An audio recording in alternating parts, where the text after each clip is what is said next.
perhaps to western parts of Scotland too overnight. Elsewhere, it's looking like a largely dry night. There will be a bit more cloud than we've seen through some recent nights. As a result, temperatures perhaps not dropping quite as low as they have done recently.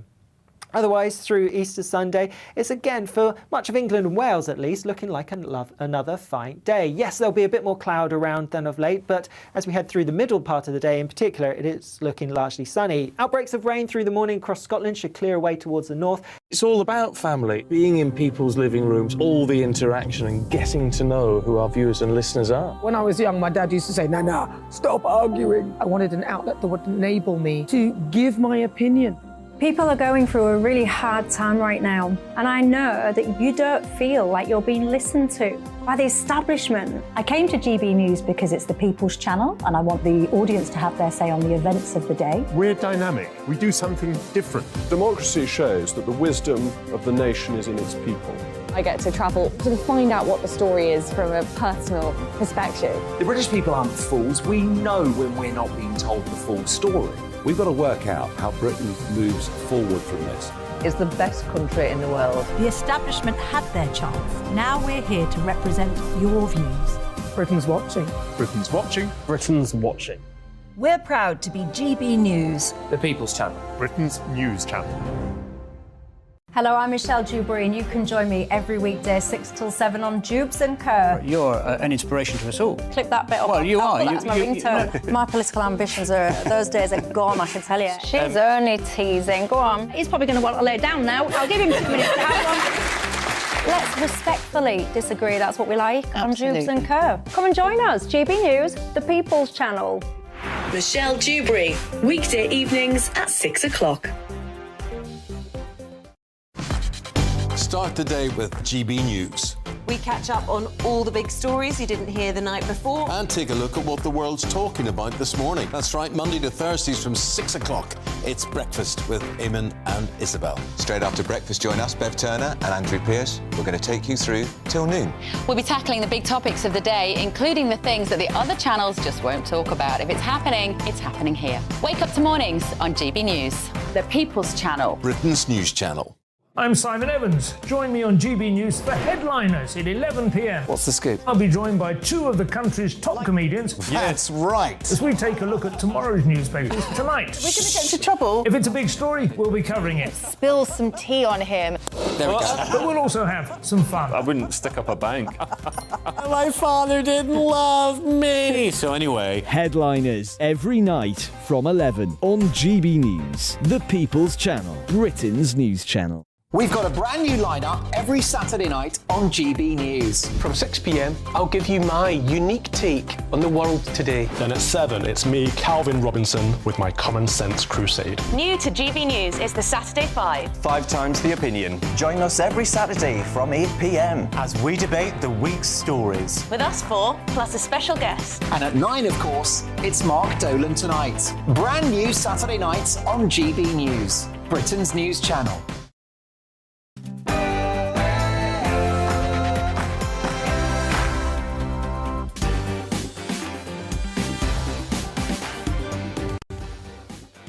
It's 8 o'clock. This is Mark Dolan Tonight, except I'm not Mark Dolan, I'm Stephen Allen. I've checked in with Mark before going on air, and he's already onto his 3rd egg and into the final hour of the 10 Commandments. He'll soon have broken them all. Coming up between now and 11, my big opinion, MPs keep getting caught in money scams. I know how to fix this broken system. And has Britain entered a new era of gutter politics? My take at 10, smart motorways aren't working, and the government are putting money before people's lives. Plus, all of tomorrow's front pages at 10:30 sharpish. Lots to get through, and it's Good Friday, so let's have some Easter fun along the way. First, with the headlines, Bethany Elsey.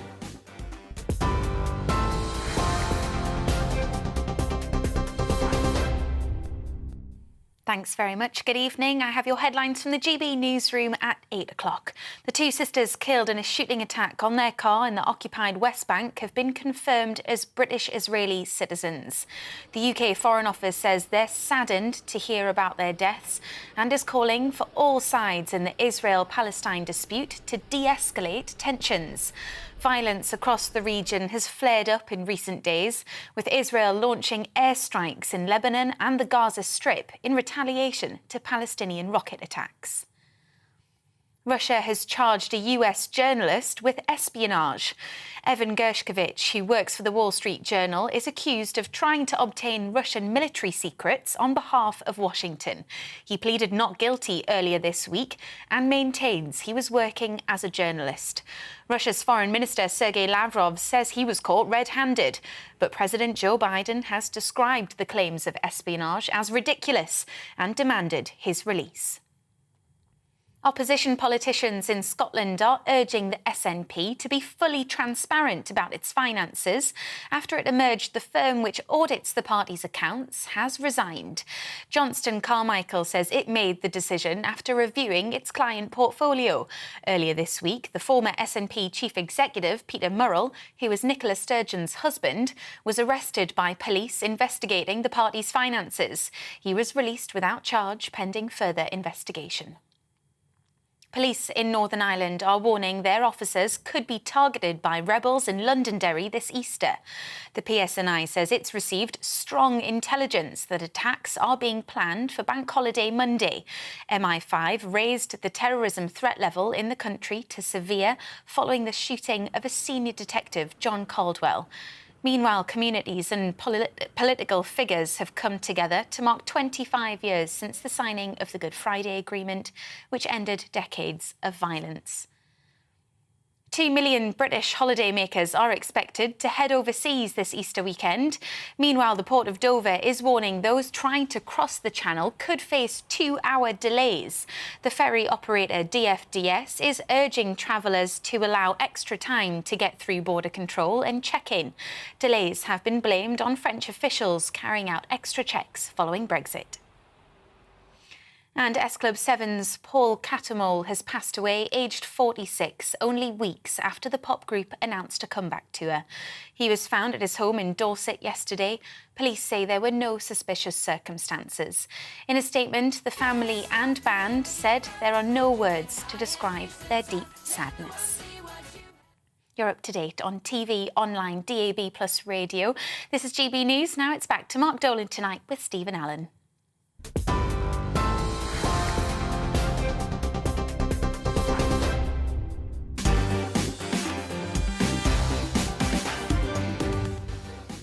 Welcome to Mark Dolan Tonight. Coming up, the Easter weekend is upon us and we're having a very good Friday. But what is the future of Christianity in the UK? Church attendance has dropped 66% in 10 years. We'll be discussing this and more. Also, we'll be asking viewers, are migrant barges the solution to the migrant crisis? Naked education on Channel 4 has stirred up controversy as 14 to 16-year-olds are put in front of fully grown naked adults. Is it education or just pornographic television? And with our viewers from the final part of the hour, should King Charles pay reparations for slavery? Plus, my big opinion, MPs should get paid more so they can't do other jobs and get caught up in stupid scams. In my take at 10, smart motorways are not working. The government are putting money ahead of people's lives. Plus, my top pundits for tomorrow's pages at 10:30. So, it's a packed show. Let's start with this. Joining me until 9 p.m. We've got the political commentator Peter Barnes. What's caught your eye this week? Let's get started. Well, obviously, it's Keir Starmer falling off his moral high horse. I think that's the main one from today. We've seen these series of tweets attacking Rishi Sunak for basically accusing him of being soft on paedophiles. It's a completely atrocious and outrageous attack from Keir Starmer and the Labour Party on Rishi, and it's completely unfounded as well. It is absolutely staggering that the Labour Party have even started this kind of negative campaigning, and we're not even in general election territory yet. This is what I find most interesting about it. Does this kind of politics work, given that if you ask some people about Keir Starmer, they think he was somehow directly involved in letting Jimmy Savile off because of gutter politics? So it happened the other way around. Oh, yeah. So this is the great irony, is when Boris Johnson accused Keir Starmer of, bungling the Jimmy Savile case and all the rest of it. There was nationwide condemnation, there was protests, there was calls for him to apologise, and yet those same voices have been rather quiet today when the Labour Party have been caught doing the same thing. I will say that some people have come out from the Labour Party and said that this is completely unacceptable, but for me, not enough. I mean, Lucy Powell was on the TV this morning and she made a complete mess of it. Like she did the classic, what they're trying to say is, rather than acknowledging the attack ad, she kind of like danced around it a little bit, and I was like, come on, everybody knows this just isn't right. And like, what I find interesting is Keir Starmer kind of plays himself as like the moral high standard in politics, and now he's getting down in the gutters. This early on, I think, is very telling about just how insecure I think a lot of people in the Labour Party think their kind of chances of election victory are. You know, I think this is one of these kind of, I think we're moving into that territory now where the Labour Party are coming under attacks, not just from the right, but also from their own party. There's been a couple of big editorials. There was a big one in The Guardian yesterday that basically slammed Keir Starmer and says, what are you doing? Like, what, in other words, why aren't you 20, 30 points ahead than just the 15? And I think they have some real questions and some good points to make. And I suppose that's the way that this is unfair, but it's true. If you've got one side of an argument that keeps going on about standards and kinder politics and polite politics, then you will be held to a different standard if you slip down into the gutter. Yeah, there's also the thing is when you put yourself on a moral high horse, the drop is suddenly a lot further and it hits a lot harder. And I think Keir's, ever since Partygate, he's been that man of integrity. I mean, how many times did we hear Labour MPs use the word integrity over the whole Partygate scandal? And now it's starting to see that just knock them a little bit and they're right down in the gutter throwing mud like everybody else. It's interesting, isn't it, that integrity was used as a word probably when a focus group had tried to work out what the opposite of the perception of Boris Johnson is. Yeah. They've got less to cling to now. If their opposite is Rishi Sunak, is he known as someone who doesn't have integrity? Well, not really. This is the great thing about Rishi, is that he's seen as a capable pair of hands. He's seen as a man of relative integrity and like for want of a better word, an honest person in politics, which is a rarity, I think, these days. But when it comes to focus groups, I think Keir Starmer should probably stay away from them, because most of them, when they poll him, they always comes back as dull, boring, and not very inspiring. But every so often, a nation needs some dull and boring, though. That tends to be the pendulum that swings, doesn't it? Characters in politics, and every so often you need a palate cleanser of someone who might just do the spreadsheet. I do agree with you on that, but the problem is, I think at the minute, because the country seems to be in a bit of a malaise, there's huge problems, there's nobody really giving any kind of vision. And I think that's what Keir Starmer actually lacks, some kind of bold leadership. Like, for all his faults, Boris Johnson was very good at rallying people around him and actually pushing people forward and making you believe in something. And I don't think Rishi's got it, and Keir Starmer definitely doesn't have it. Yeah, we'll come back to discussing this again later. I do want to mention, before we move away from it, my favourite thing on that image that they tweeted was they put Rishi Sunak's signature. I know. What is it? Yeah, I have to. Off on it. Yeah, I have to admit, I'm waiting for these tweets to be taken down and to be blamed on the intern at some point. I think there'll be a lot of tail between the legs situation next week, I think. Good idea. If anyone's listening, there's an excuse for you. Well, there was once a time when I wouldn't rent a movie unless nudity was guaranteed. But now I'm wondering why I'm becoming a bit of a prude, because this week Channel 4 aired the first episode of Naked Education. It's a show that's been promoted as being all about body positivity. But many viewers were shocked to see a group of adults stripping off in front of children aged 14 to 16. Now, before we discuss this, let's take a quick look at what all the fuss is about with the naughty bits. Don't worry, they have been covered. Physical? I couldn't look at them. I don't think my cat's even got that much hair.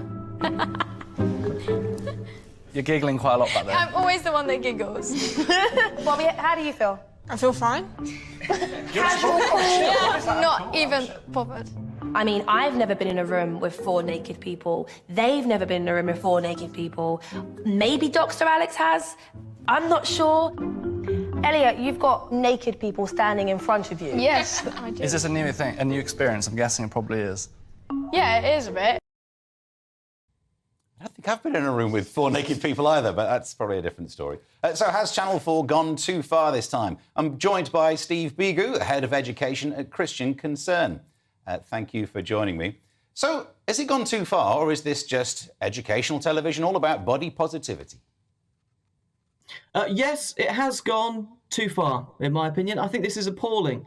It's framing these things as a form of education. The very title is Naked Education. And they claim to be being body positive. They often talk about being sex positive and say, oh, this is all fine. But the process of trying to help these young people feel positive about their bodies is to, as you've seen there on that clip, to have naked adults parading before them, the 14-year-olds, some of these children, parading their sexual parts in front of these children. And of course, this is one of those stages of just kind of breaking down those natural embarrassment. I mean, you could see those teenagers giggling there, couldn't you? They weren't quite sure what to do with what it was that they were seeing. There's this natural inbuilt sense of, well, these parts are private, aren't they? We shouldn't really be looking at each other's private parts in this kind of way.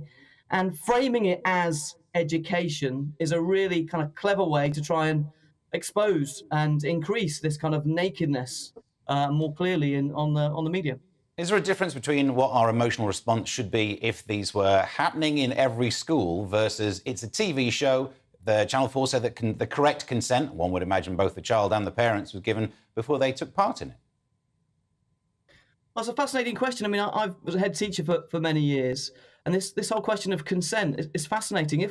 If a child was to come to me, a year 9 child or third year, perhaps when you or I or some of your viewers were at school, and to say, do you know what I've had some adults, 4 adults, demonstrate their genitals to me. And I was in this kind of classroom setting, and they showed me their things, and I gave consent for this to happen as a child, and my parents also gave consent for me to be shown these naked people.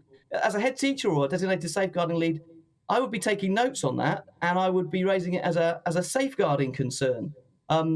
Regardless of whether it's a television program or if it's going on in every class, these are children here who are being exposed to this. And are they really Gillick competent to say, oh yes, I'm psychologically ready to be seeing this and to be having these discussions with these adults, which is all it's normalizing and it's kind of desensitizing them to the idea of having strangers naked before them. It's been a long while since I learned the basics about all of this. I remember most of it, but I can't remember what age we were shown things. So pictures of genitals would have been taught to us in sex education, and that certainly happened at the secondary school. So we might have been talking about those ages. It must have been before we finished GCSE. So in that age group, I guess I was showed pictures of these kind of things. Is there a difference between a picture and having... I mean, I suppose there is. It's the 3 dimensions. But how much of a difference does it make when you're seeing a live model? It's more than just the 3 dimensions. You can see that there's kind of an engagement between these children and these adults, an engagement, the eye contact, the communication. And of course, as this program continues, these children are being encouraged to really sympathise with these adults. Some of them have got some key issues. I mean, one of them's got some issues to do with hair growth, polycystic ovaries, and that's a serious issue that does need to be raised and talked about sensibly, but raised and talked about sensibly. And the way in which they were doing it was to cause these children to feel empathy towards them. These 14-year-olds feel empathy towards them. Of course, they should be allowed to be themselves. Of course, they should be free. But the way in which you educate children about these things is not by showing them naked adults and trying to get them to in this kind of desensitizing way, feel sympathy for them, but actually talk about these things with parents, with trusted teachers, without having to have a naked body in front of you. I mean, part of the issue with all of this is it's kind of hiding in plain sight. I mean, you've already referenced Jimmy Savile earlier on. My feelings around this kind of things is these kind of things being done in this public way kind of allows them to hide almost. This is just education. The way in which it's framed is very, very dubious and quite disturbing. OK, Steve, let me bring in Peter again. Are we being a prude here, or is it simply that these issues of polycystic ovaries, the thing that one should learn about, but we could learn about all of these things to do with body confidence, with something covering the you-know-what? Yeah, I have to admit, this is a really interesting kind of situation. I'd love to know how this show actually got commissioned in the first place. I'd love to know the safeguarding and how they've actually put it all together. But we do have an increase in things like eating disorders. There's, the problems of social media, and there are real problems that this show is trying to tackle. I just don't think this is the right way to actually go about trying to tackle those issues. I think in the typical Channel 4 way, they've kind of jumped in with 2 feet and not really thought about it very much. Yeah. Steve, would you agree with that then, that actually the intention is good and it's just the execution that's the problem you disagree with? Well, there are definitely issues here. I mean, large numbers of children are watching pornography, these augmented bodies, heavily shaven bodies, and they're seeing all of these things, and they're obviously looking at their own bodies and thinking my body's different from that. The way to solve this is not by having more adult nakedness in front of children. I mean, in what world is that going to help solve these kinds of issues? There are all sorts of issues with our children, and sexting, sexual images being sent between children, being sent from adults to children. I mean, 1 in every primary school class, 1 in 25 from an NSPCC survey, have been sent a sexual image from an adult or another young person in a primary school. This isn't talking about the teenagers. So we have a huge issue around this pornification of society, but this is not the way to solve those issues. We need to find other ways to protect children and to teach children effectively that do not involve adults who, some of these adults, they kind of sex toy, they do sex toys reviews, they do songs about masturbation. These are the kind of adults that are being put there to help teach these young children through demonstrating the nakedness of their bodies. This is not the way to deal with these issues. But we've just done it, and I'm guilty of this as well. I've been guilty of this all day reading this story, of falling back into the trap of thinking this is a lesson taking place in a school, because that's what it looks like. But it's not taking place in schools, is it? This is a thing taking place in a TV studio, and it's difficult for us to separate that out in our mind, which might be a flaw of the TV show. Well, one of the things about all this, of course, is that in our classrooms across the country, here at Christian Concern, we're hearing time and time again that very inappropriate things are being taught to children with very graphic and visual imagery. And so this isn't so far away from what is already happening in many schools, where gender identity politics is being enforced on children without parents' consent, without parents understanding what's going on.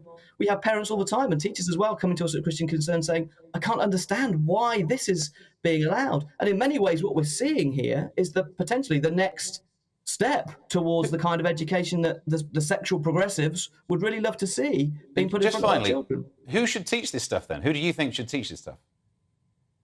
Number one, parents. Parents love their children. Parents know their children. If you're a parent here, please talk to your children about these key issues before somebody else does, because if they're interested in these kinds of issues and they're curious, and they will be, and you're not teaching about them, somebody else will be. And can you really trust those people that they are searching on the internet to find these answers from? No. Steve, thank you for that. Steve Bigu, Head of Education at Christian Concern.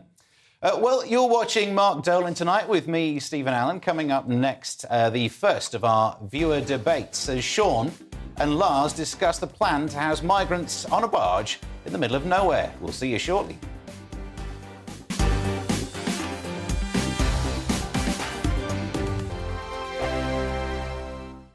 It's all about family, being in people's living rooms, all the interaction and getting to know who our viewers and listeners are. When I was young, my dad used to say, Nana, stop arguing. I wanted an outlet that would enable me to give my opinion. People are going through a really hard time right now, and I know that you don't feel like you're being listened to by the establishment. I came to GB News because it's the people's channel, and I want the audience to have their say on the events of the day. We're dynamic. We do something different. Democracy shows that the wisdom of the nation is in its people. I get to travel to find out what the story is from a personal perspective. The British people aren't fools. We know when we're not being told the full story. We've got to work out how Britain moves forward from this. It's the best country in the world. The establishment had their chance. Now we're here to represent your views. Britain's watching. Britain's watching. Britain's watching. We're proud to be GB News, The People's Channel. Britain's news channel. Hello, I'm Michelle Dewberry, and you can join me every weekday 6 till 7 on Jubes and Kerr. You're an inspiration to us all. Clip that bit up. Well, you are. That's my ringtone. My political ambitions those days are gone, I can tell you. She's only teasing. Go on. He's probably going to want to lay down now. I'll give him 2 minutes to have one. Let's respectfully disagree. That's what we like on Jubes and Kerr. Come and join us. GB News, the People's Channel. Michelle Dewberry, weekday evenings at 6 o'clock. Start the day with GB News. We catch up on all the big stories you didn't hear the night before. And take a look at what the world's talking about this morning. That's right, Monday to Thursdays from 6 o'clock. It's Breakfast with Eamon and Isabel. Straight after breakfast, join us, Bev Turner and Andrew Pearce. We're going to take you through till noon. We'll be tackling the big topics of the day, including the things that the other channels just won't talk about. If it's happening here. Wake up to mornings on GB News, the People's Channel. Britain's news channel. I'm Simon Evans. Join me on GB News for Headliners at 11 p.m. What's the scoop? I'll be joined by two of the country's top comedians. That's right. As we take a look at tomorrow's newspapers tonight. We're going to get into trouble. If it's a big story, we'll be covering it. Spill some tea on him. There we go. But we'll also have some fun. I wouldn't stick up a bank. My father didn't love me. So anyway, Headliners every night from 11 on GB News, the People's Channel, Britain's news channel. We've got a brand new lineup every Saturday night on GB News. From 6 p.m, I'll give you my unique take on the world today. Then at 7, it's me, Calvin Robinson, with my Common Sense Crusade. New to GB News is the Saturday 5. 5 times the opinion. Join us every Saturday from 8 p.m. as we debate the week's stories. With us 4, plus a special guest. And at 9, of course, it's Mark Dolan Tonight. Brand new Saturday nights on GB News, Britain's news channel.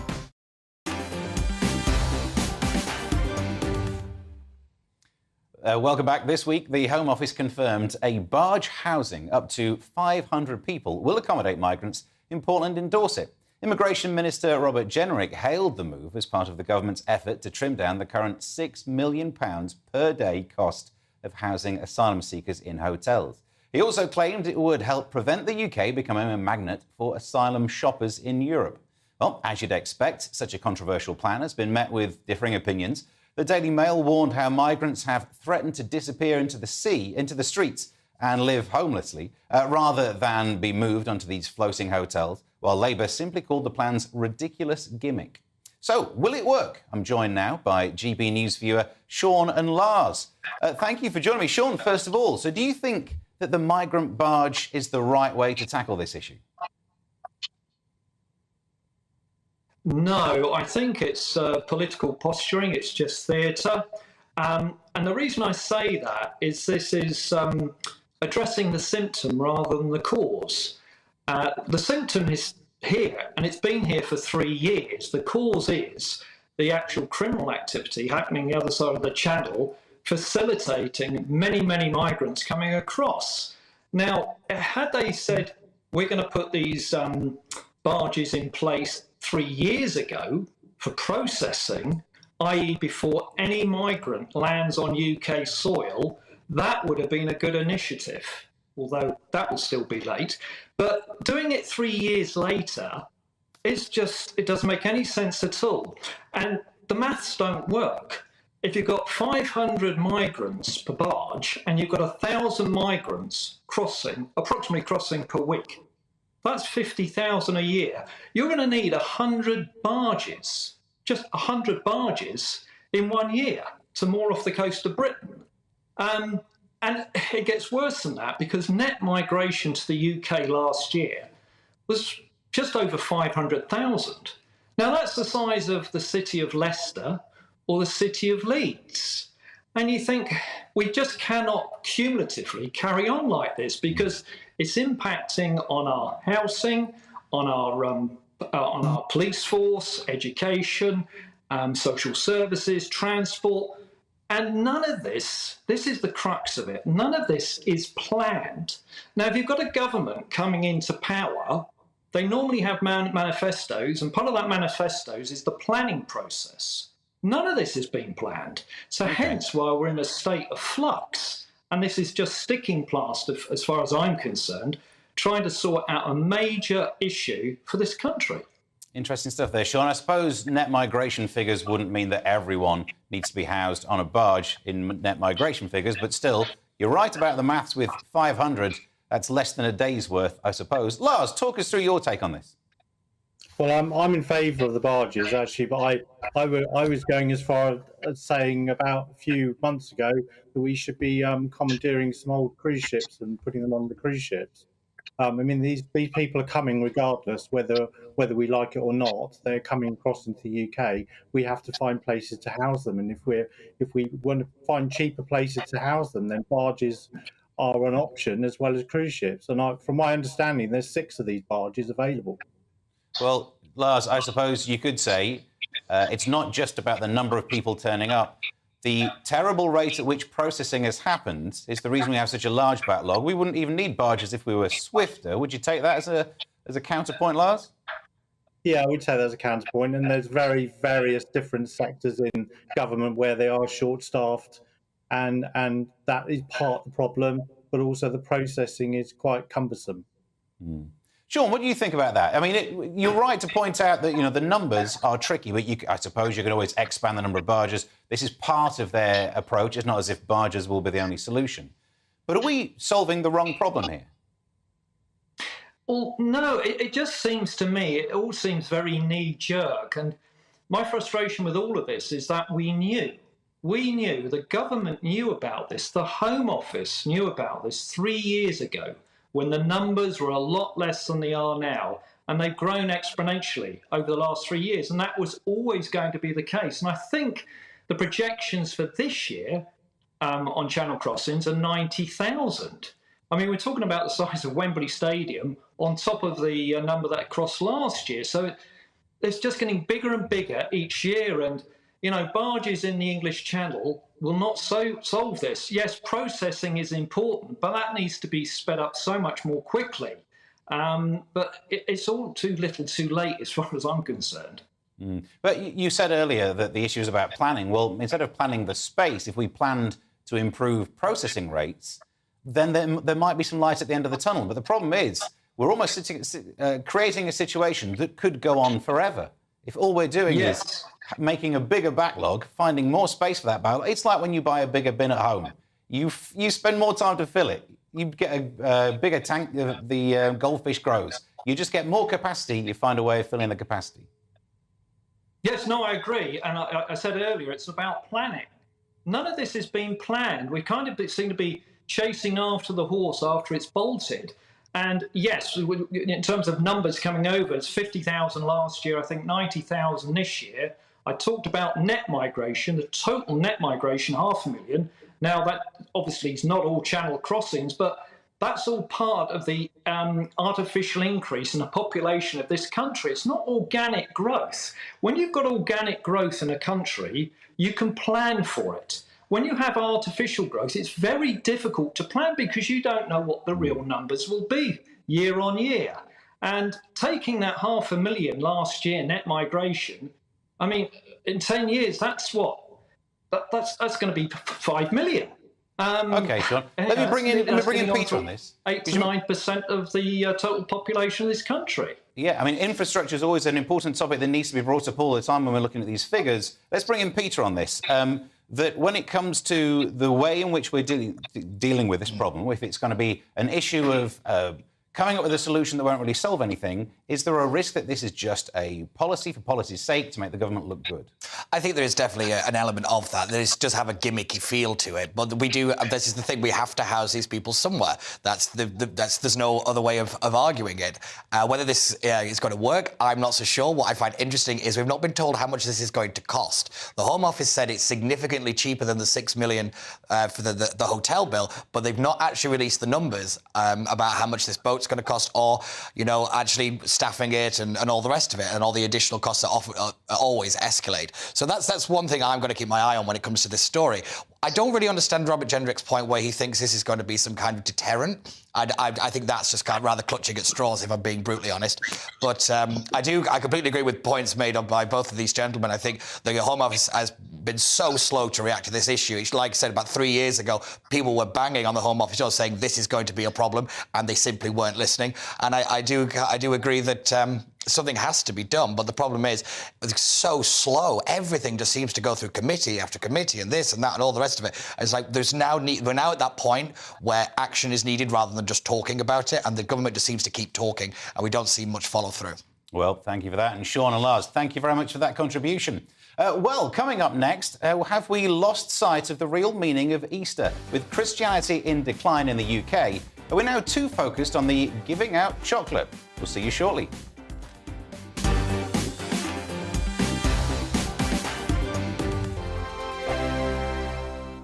I joined GB News because I was sick and tired of not hearing my views being represented, not just mine, but so many people that I knew and spoke to. I just couldn't get my voice out there. I couldn't say anything. I couldn't do anything. Whatever the narrative was, I kind of had to follow it. GB News is there to provide a voice for those who have been ignored by the establishment media. We think different things, we've got a different style. GB News is here to be optimistic and positive about the future. It's real kind of dynamic and flowing, with the audience very much at the heart of it, like a big family.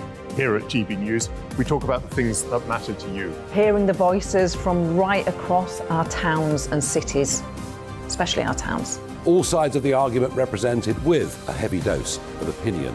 We're on a mission here to make a difference. And the GB News family really is here for you, and whatever time of day you can watch or listen. Britain's watching. Britain's watching. We're proud to be GB News. The People's Channel. Britain's news channel. Westminster is going around in ever-decreasing circles, followed by the media. Britain is broken. How on earth did we get into this mess? But more importantly, how do we get out of it? Join me at 7 p.m, Mondays to Thursdays on Farage, here on GB News. We will have open, rational debate. We've got to work out how Britain moves forward from this. Join us here on GB News, the People's Channel. Britain is watching. You've probably seen politicians interviewed 1,000 times, but we do it differently. We find out who they really are, we don't shout, we chat, and hopefully we bring a bit of light, not just heat. Did you know Kate Moss? Apparently. Do you have a pair of jeans or a pair of jeans? No, of course I don't. What would I do with them? My friends are like, oh my God, what's she doing now? Join me every Sunday at 6 for Gloria Meets, only on GB News, the People's Channel, Britain's news channel.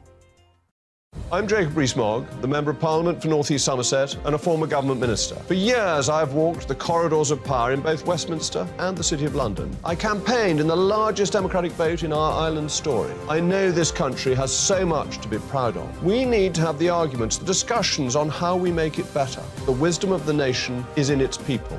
Vox Populi, Vox Dei. That's why I'm joining the People's Channel. Join me Monday to Thursday at 8 p.m. on GB News, Britain's news channel. I'm Mark White. As GB News Home and Security Editor, I cover those key issues that are so important to you. Our authorities, our communities doing all they can to combat violent crime. With the public services under unbearable strain, why are we still failing to control our borders? Defence, the first priority of any government, has been continually hollowed out. Can we trust our politicians to protect the armed forces? Join me, Mark White, on GB News.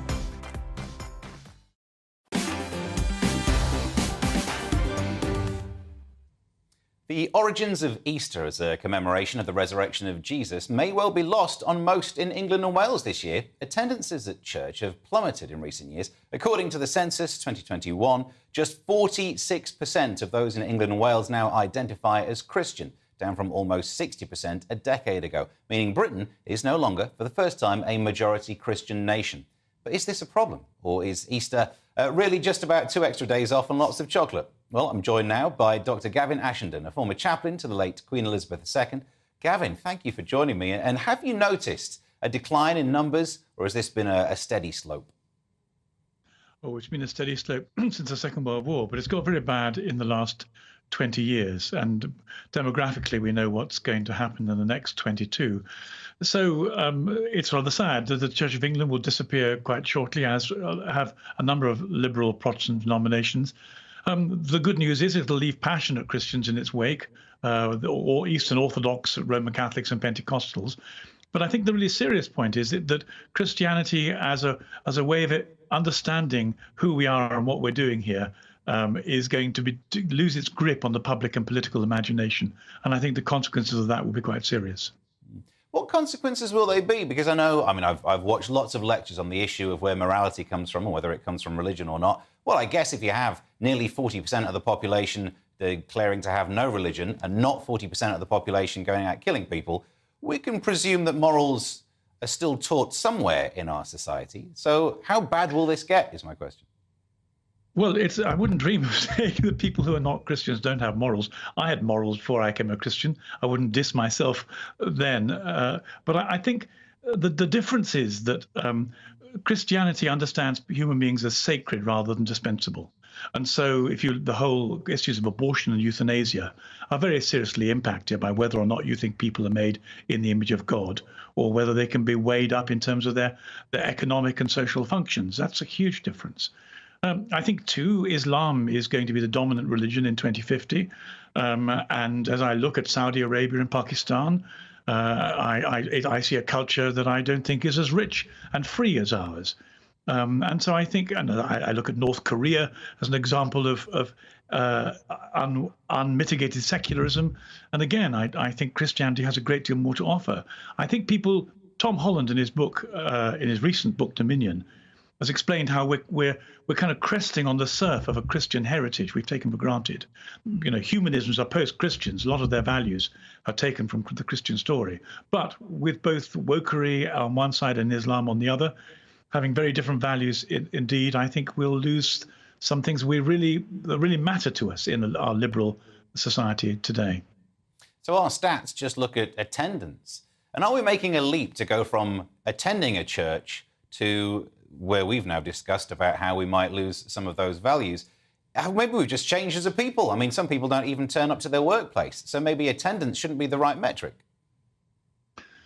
Well, attendance is a metric. I mean, you're right, of course. One of the reasons why attendance isn't a metric is partly because institutional Christianity has been rather insipid. And so just turning up doesn't actually translate into a life of faith, forgiveness, hope, and ever deepening value in real life. So you're right. Attendance by itself doesn't matter. But if you look at the ancient Christian world, if you look at, for example, the whole of North Africa was Christian, a very vibrant and flourishing Christian community in the 4th, 5th and 6th centuries. It died out completely. There are areas where Christianity flourished and has simply never reappeared. And the sad thing for Europe is this isn't just an English or a British question. Christianity is disappearing throughout in Europe. It's growing in Russia, it's growing in China, it's growing in Africa. And all the values of Christianity, particularly free speech, free thought, the sacredness of human being, these other societies will celebrate them. What will we have instead in this vacuum? We'll have to wait and see, but I don't think it'll be as good. And before we bring in Peter on this, it's just dawned on me, why is it dying out? Because surely it's trying to promote itself. I mean, if there's one thing religions are normally quite good at is mentioning it to other people and saying, have you thought of trying this? So I'm presuming you're trying to recruit, probably the wrong word. So why is it failing? Yeah, that's a very good question. Christians we've been battered by all kinds of things. Darwin was difficult to manage to begin with because people had a sort of mechanical Western view of reading the Bible. They didn't understand the depth of myth. After Darwin, the whole came technology. The state stepped in and took over a lot of the charitable work of the church. The liberal intellectual scholars told us the Bible wasn't true. They've changed their minds recently, but for 50 years, people worried whether they could trust the Bible. The First World War was a huge shock. People wondered why God didn't save us from ourselves. Been a whole series of things. But one of the things I think we ought to consider is what are the values that Christianity brings to a society, and what happens when they disappear. Okay, let's bring in Peter Barnes on this. With this story comes around every so often, I suppose, but hearing it now, do you have a sense of doom about where we're heading? You know, you extrapolate that graph, and at some point in the future, there'll be 3 Christians left. Yeah, I have to admit, it is somewhat a kind of clockwork with every time this story kind of crops up. But like you said, this has been a long time coming. It's shifting demographics, and I do agree that it'd be very interesting when we talk about the values in our society. What I find interesting from the political aspect, and Dr. Ashton lightly touched on it, is we're starting to talk more about moral issues in our politics, things like abortion, things like euthanasia. And I kind of expect the Church of England and other religions to start stepping up a little bit and start making their opinions on these issues heard as our politics weirdly shifts into these issues. Politically, we don't normally talk about this kind of stuff. We're not America, for example. But as our politics moves to these issues, I expect the church to actually start playing a little bit more of a role in our politics and in these kinds of debates. So, I mean, America seems to do well statistically in terms of how many people still claim to be religious. So, Gavin, do you think we should be more like America in this regard? Get religion involved in politics and stirred around?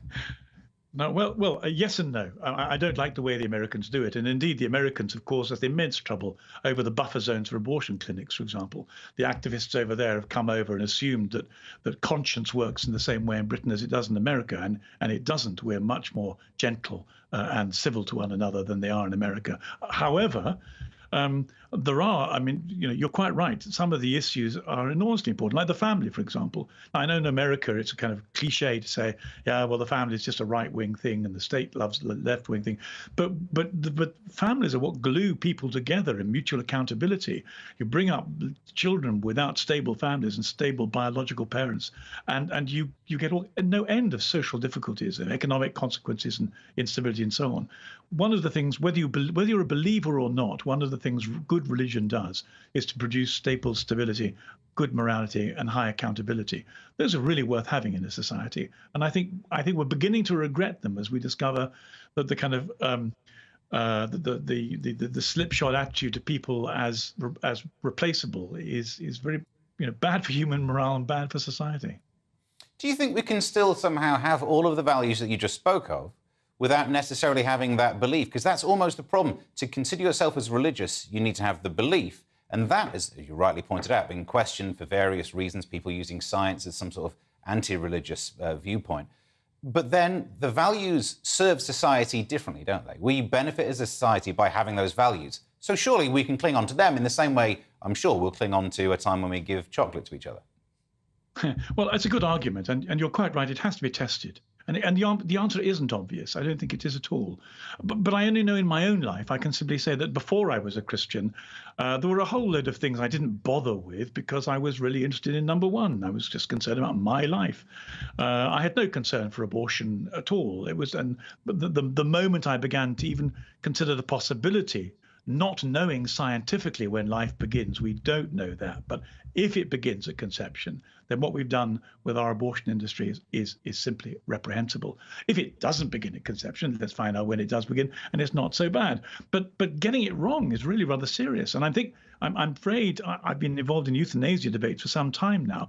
I personally would like to be euthanized. I don't want a painful old age, but I think it'd be very bad for society. I think we would we'd start treating people as dispensable. The belief that people are not dispensable is much more a Christian than it is a humanist one. If I was not a Christian, I think I would be quite tempted to sort of say, well, time to slip away now, and you've had a good innings, but now you can go. The Christian beliefs are really quite demanding, and if they're true, they do change the way we treat each other and the way we live. OK, thank you very much for that. It's Dr. Gavin Ashenden, former chaplain to the late Queen Elizabeth II, and thank you for joining me. Well, up next, should King Charles pay reparations for slavery? We'll see you shortly.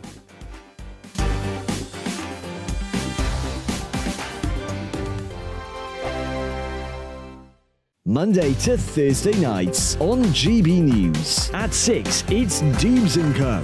7 o'clock, Farage. At 8, join Jacob Rees-Mogg. And at 9, Dan Wootton Tonight, followed by Headliners. On TV, radio and online. This is GB News. First and foremost, I am a GB News fan, and I was before I was working here. Just love the fact that we're asking the questions that a lot of establishment media won't ask. With a bit of a twist, we not only want to inform you, but we want to keep you entertained. It's worth the drive because you get in and the team's all ready and waiting, they're itching to go, and it's a proper little family. GB News is the People's Channel. It's the audience that makes the programme sing. We're giving our viewers and our listeners a voice. I see the thousands of your letters, tweets, emails, you name it, coming in. Britain is broken. How on earth did we get into this mess? But more importantly, how do we get out of it? The establishment had their chance. Now we're here to represent you. It's time for something different. It's time for GB News. I'm very patriotic. I believe in Britain. Our best days lie ahead. Britain's watching. Britain's watching. Join us here on GB News. The People's Channel. Britain's news channel. Join me, Patrick Christie's, Monday to Friday, 3 till 6. We tackle the day's news agenda like you've never seen before. It's high tempo, high octane, the most controversial topics, and the best guests. You will not be able to take your eyes and ears off it. I'm not afraid to ask the questions that you really want answered. 3 till 6 p.m, Monday to Friday on GB News, the People's Channel, Britain's news channel.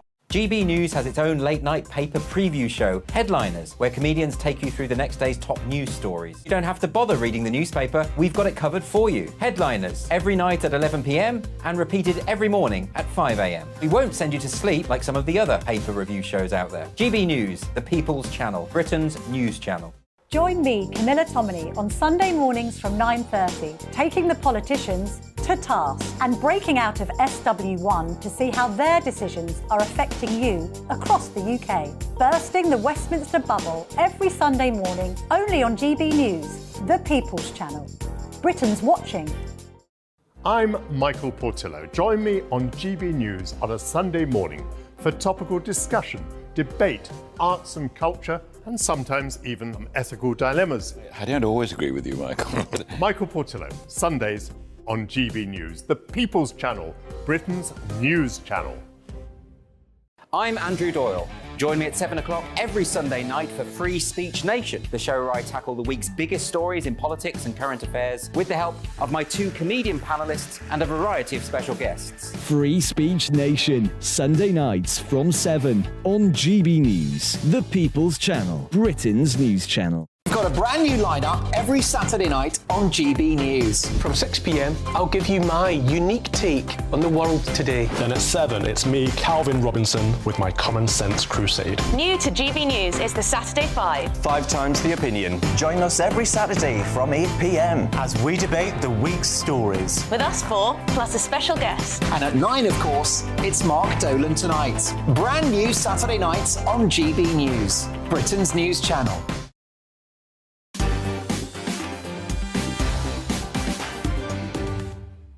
Welcome back. King Charles has said that he supports research into the British monarchy's historic links to slavery.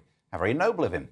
But will it come back to bite him in his regal rear? The Guardian has said that it's going to pay reparations for its previous owners' links to slavery. But where does this end? Whose responsibility is it? Can the UK claim money from the Vikings? Well, I'm pleased to say that I'm rejoined by our People's panel. This time it's Andrew and Alan to discuss this. Andrew, let's start with you. What do you think about this? Should the King pay reparations? Yes, I do think he should, because this is, a new era. He's about to be, formally have his coronation. And the thing is, we have to make sure that people are not treated differently. And, slavery is not particularly a good thing. And the Guardian's article did cause me some concerns, that people were treated in a not particularly pleasant way. And obviously we need to put everything to the history books now, but acknowledge the past, things have happened, but we need to move forward. I'm not particularly, I'll admit, before the late Queen died, I wasn't particularly a fan of Camilla. I was very much a person who had a bit of empathy for Princess Diana, but since the Queen has died, I have grown to like her and like the way how Charles has taken on the role in a very, very good way. OK, but keeping us on this topic of paying reparations, just so that we're on that. So you think that the monarchy should pay reparations. So you've set yourself up with a lovely argument. The next question would be, how far back do we go in terms of where reparations should be paid? I would say, probably about 19th century, perhaps. Not really much further than that. The follow-up question would be, why is that a cut-off point? Well, because of obviously the era where his mother, was born, and we can't really go beyond that, surely. Do we really want to be going too far in the past? Obviously, we're looking at, something that has happened, and the Guardian does make reference to that era as well. Let's see what Alan thinks on this one. You've heard the point of view then. We don't go back too far, but we should go back and do some reparations, Alan. Stephen, just a lot more wokeness. I mean, this happened 200 odd years ago, and here we are saying we should be paying reparations. So in 200 years in the future, are we going to be paying reparations to all the kids that are going to be around in those days, because the children from today have had their minds warped by social media and everything else that's going on? It's what happened at the time. Just bear with it, live with it, and get on with it. But are you slightly equating the use of social media with slavery there? I think some people would say they're very different topics. Well, they're slaves to social media. That's a very good point you just raised, because they're addicted to it. But that's not what I'm saying. What I'm saying, no, we shouldn't be paying reparation. That's in the past. Forget it. Let's move on. Let's just live in the present, which is Andrew, what they were doing 200 years ago. Andrew, I mean, what do you make to that point? Just get over it and move on. Your thoughts? Well, I mean, to an extent, I can understand what Alan is saying, but likewise, we don't want a repeat of this. Sometimes people see an example in the past thing has happened, so it's okay to do it again. It's worthwhile us acknowledging this has happened. But I do think that we need to say that it's happened. It won't happen again, but we need to make sure it doesn't. It's just like, as your viewers will know, I'm a university support tutor. If something has gone wrong in a study skills session, if it doesn't happen again, it's kind of okay. So kind of live and let live. But obviously this slavery is something that does worry me. It's gone into a massive, national, well-read newspaper, and they have their concerns. And I do have a great deal of respect for their education section. So okay, let's widen up. I'm just going to widen up the debate here a bit further and bring Peter in with this one as well. Reparations, they're back in the news, and we've had things like the Trevelyan estate paying money, so it's a hot topic again. What's your thoughts on it? So my thing is, we always talk about slavery as though it's something in the past. Slavery exists today. It's on our streets right now, and I think we should spend a little bit more time talking about that than this, if I'm being brutally honest. Also, if you are paying reparations, who are you giving the money to? That's another big question that's never really talked about. Are we giving it to a charity? If so, which one? Which group's more worthy than another group? This kind of opens more questions than it actually answers. But, I have to admit, I kind of fall on the side that this is a little bit wokey and, it's just a little bit of a kind of continue to kind of atoning, because I want to know how big a check does the royal family have to write? Because in the United States, in San Francisco, they're proposing a scheme right now to kind of pay back for reparations in slavery over there. And it's roughly, one estimate puts it at about $8 billion it's going to cost the city. So how big a check is it going to excuse our actions? And I have to admit, this story, these kind of things, I'm just like, let's move on. Let's actually talk about dealing with something that's existing right now rather than trying to rehash or rejiggle history around. We can't deal with two things at once, though, can't we? We can certainly try and stop one crime whilst addressing a separate issue. But, Alan, seeing as we've not brought you back in on this one, the point that Andrew made earlier about addressing wrongs that have been done, if we separate them up, from reparations, meaning money, if we just go for apology, would you be OK with that, Andrew? With Alan? Sorry, even I got confused. No, who's going to apologise? Is King Charles going to apologise for something that his ancestors did? It is nonsensical. Let's just learn from our mistakes and move on. Andrew, has that managed to convince you now? No, I do think that that it's important that we need to acknowledge that it has happened, but I don't think it's. I think there's a risk that something could happen again, especially with the likes. I'm a regular viewer of Dan Woodson Tonight, and there's regular unsavoury goings on when it comes to Meghan Markle and Prince Harry, and I do worry that there could be more kind of corruption and things to come with them. Okay. So, well, do you know what? Thank you for your points. Interesting stuff. I get the feeling we'll have to come back and talk more about this at some stage. But meanwhile, thank you to Andrew and Alan, and thank you very much to Peter Barnes, political commentator. Now, don't go anywhere, because coming up next is my big opinion that Labour tweeted attacking Rishi Sunak has gone down like a lead balloon. Plus, we'll be taking a first look at tomorrow's front pages. We've got all of that fun-filled 2 hours lying ahead of you. So stay tuned. Hello again. The fine weather many of us have had through today will continue overnight. That does mean it will turn chilly under largely clear skies, but then tomorrow brings plenty of dry and warm sunny weather, all because of high pressure which is dominating the picture across the UK, keeping fronts in the west at bay. But we are going to see this weak front trying to push its way in from the North Sea. Now that's going to bring a little bit more cloud to eastern and northeastern parts of the UK, and also some rain. Could turn a little bit heavy at times over eastern parts of Scotland overnight. Elsewhere, there'll be often clear skies, and under these clear skies, temperatures are going to take a bit of a dip. Whilst it won't be quite as cold as last night for most, it could still be a touch frosty for some, and watch out for a few patches of mist and fog in the south later in the night. For many then on Saturday, getting off to a bright start with plenty of sunshine. Still some cloud across eastern northeastern parts, but most of the rain will clear away, and a good chunk of the clouds going to break up as well. So for many, it is going to be a largely sunny afternoon. Plenty of spring sunshine, and in that sunshine feeling pleasantly warm with temperatures a touch higher than today, with highs of around 16 or 17 Celsius. Later on, as we go through tomorrow evening, we are going to see a bit more cloud across parts of Northern Ireland. Winds strengthening here too, all due to this front that's trying to push in from the west. This will bring some outbreaks of rain here as we go through the evening, and perhaps to western parts of Scotland too overnight. Elsewhere, it's looking like a largely dry night. There will be a bit more cloud than we've seen through some recent nights. As a result, temperatures perhaps not dropping quite as low as they have done recently.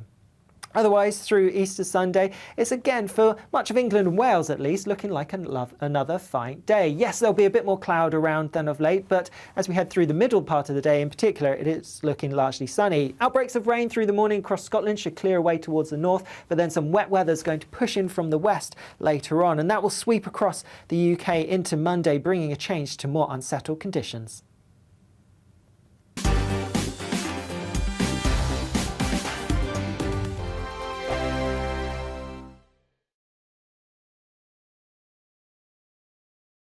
It's all about family, being in people's living rooms, all the interaction and getting to know who our viewers and listeners are. When I was young, my dad used to say, "Nana, stop arguing." I wanted an outlet that would enable me to give my opinion. People are going through a really hard time right now, and I know that you don't feel like you're being listened to by the establishment. I came to GB News because it's the People's Channel, and I want the audience to have their say on the events of the day. We're dynamic. We do something different. Democracy shows that the wisdom of the nation is in its people. I get to travel to find out what the story is from a personal perspective. The British people aren't fools. We know when we're not being told the full story. We've got to work out how Britain moves forward from this. It's the best country in the world. The establishment had their chance. Now we're here to represent your views. Britain's watching. Britain's watching. Britain's watching. We're proud to be GB News, The People's Channel. Britain's news channel. Hello, I'm Michelle Dewberry, and you can join me every weekday 6 till 7 on Jubes and Co. You're an inspiration to us all. Clip that bit up. Well, you are. That's my ringtone. My political ambitions are, those days are gone, I can tell you. She's only teasing. Go on. He's probably going to want to lay down now. I'll give him 2 minutes to have one. Let's respectfully disagree. That's what we like on Jubes and Co. Come and join us. GB News, the People's Channel. Michelle Dewberry, weekday evenings at 6 o'clock. Start the day with GB News. We catch up on all the big stories you didn't hear the night before. And take a look at what the world's talking about this morning. That's right, Monday to Thursdays from 6 o'clock. It's Breakfast with Eamon and Isabel. Straight after breakfast, join us, Bev Turner and Andrew Pearce. We're going to take you through till noon. We'll be tackling the big topics of the day, including the things that the other channels just won't talk about. If it's happening here. Wake up to mornings on GB News, the People's Channel. Britain's news channel. I'm Simon Evans. Join me on GB News for Headliners at 11 p.m. What's the scoop? I'll be joined by 2 of the country's top comedians. That's right. As we take a look at tomorrow's newspapers tonight. We're going to get into trouble. If it's a big story, we'll be covering it. Spill some tea on him. There we go. But we'll also have some fun. I wouldn't stick up a bank. My father didn't love me. So anyway. Headliners every night from 11 on GB News, the People's Channel, Britain's news channel. We've got a brand new lineup every Saturday night on GB News. From 6 p.m, I'll give you my unique take on the world today. Then at 7, it's me, Calvin Robinson, with my Common Sense Crusade. New to GB News is the Saturday 5. 5 times the opinion. Join us every Saturday from 8 p.m. as we debate the week's stories. With us 4, plus a special guest. And at 9, of course, it's Mark Dolan Tonight. Brand new Saturday nights on GB News, Britain's news channel.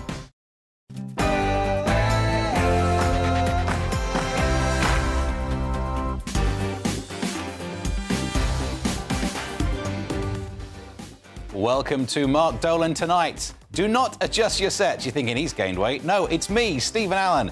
We've got a fun-filled 2 hours ahead of us, so strap in and enjoy the ride. In my big opinion, MPs shouldn't get paid more. They should be paid more so that they can't get other jobs and get caught up in stupid scams.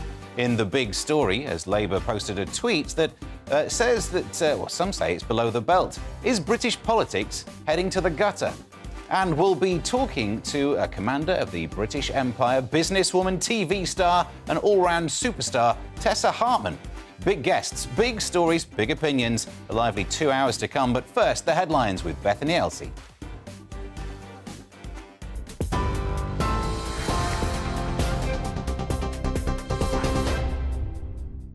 Thanks, Steve. Good evening. I am Bethany Elsey with your top stories from the GB newsroom. The 2 sisters killed in a shooting attack on their car in the occupied West Bank have been confirmed as British-Israeli citizens. It's amid increased violence across the region in recent days, with the UK Foreign Office calling for all sides in the Israel-Palestine dispute to de-escalate tensions. But tonight, Israel's foreign ministry says 1 person has been killed and several others injured in a terror attack in Tel Aviv. Russia has charged a US journalist with espionage. Evan Gershkovich, who works for the Wall Street Journal, is accused of trying to obtain Russian military secrets on behalf of Washington. He pleaded not guilty earlier this week and maintains he was working as a journalist, But Russia's foreign minister, Sergei Lavrov, says he was caught red-handed.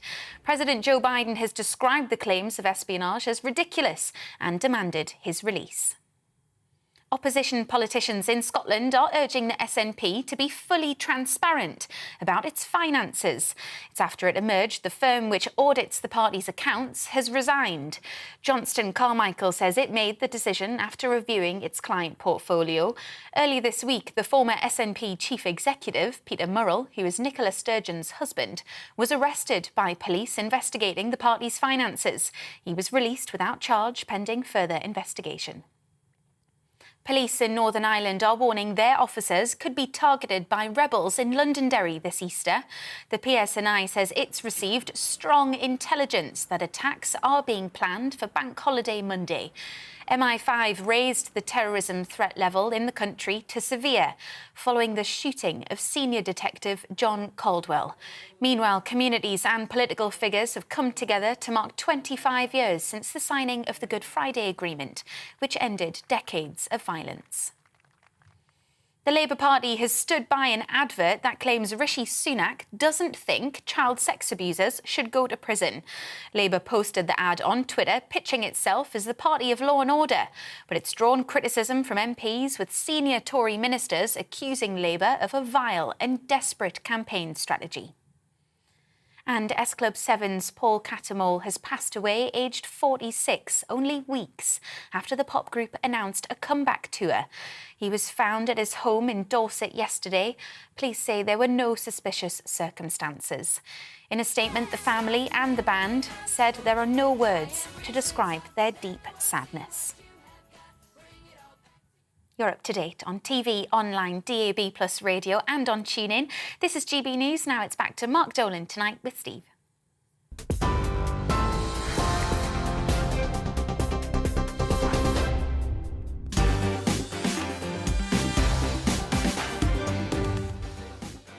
Welcome back to Mark Dolan Tonight with me, Stephen Allen. We've got a fun-filled 2 hours, so strap in and get ready to enjoy the ride. In my big opinion, MPs should get paid more so that they can't get other jobs and get caught up in stupid scams. In the big story, as Labour posted a tweet that most say was below the belt, is British politics heading for the gutter? We'll be talking to a commander of the British Empire, businesswoman, TV star, overall superstar, Tessa Hartman. And in my take at 10, smart motorways, the government are putting money before people's lives. Tonight's newsmaker, US political analyst and White House commentator John Christopher Boer. He'll be giving us the latest on Donald Trump and much, much more. Mark Dolan tonight is the home of the papers with tomorrow's front pages from 10:30 with 3 top pundits who haven't been told what to say and who don't follow a script. Tonight we have Nina Mishkov, Benjamin Loughnane and Neil Hamilton. And tonight I'll be asking the pundits, as The Life of Brian hits cinemas to celebrate its 44-year anniversary, would it be made today? As companies try to lure young people to work by offering early finishers on Friday, are they lazy or fighting for workers' rights? And as parents set up email and social media accounts for their newborn babies, are they setting them up for the modern world, or are these parents lost the plot? Plus, your emails, even the spicy ones if you fancy, gbviews@gbnews.uk. The show has one golden rule: we don't do boring. Not on my watch either. Big stories, big opinions, and we start with this one.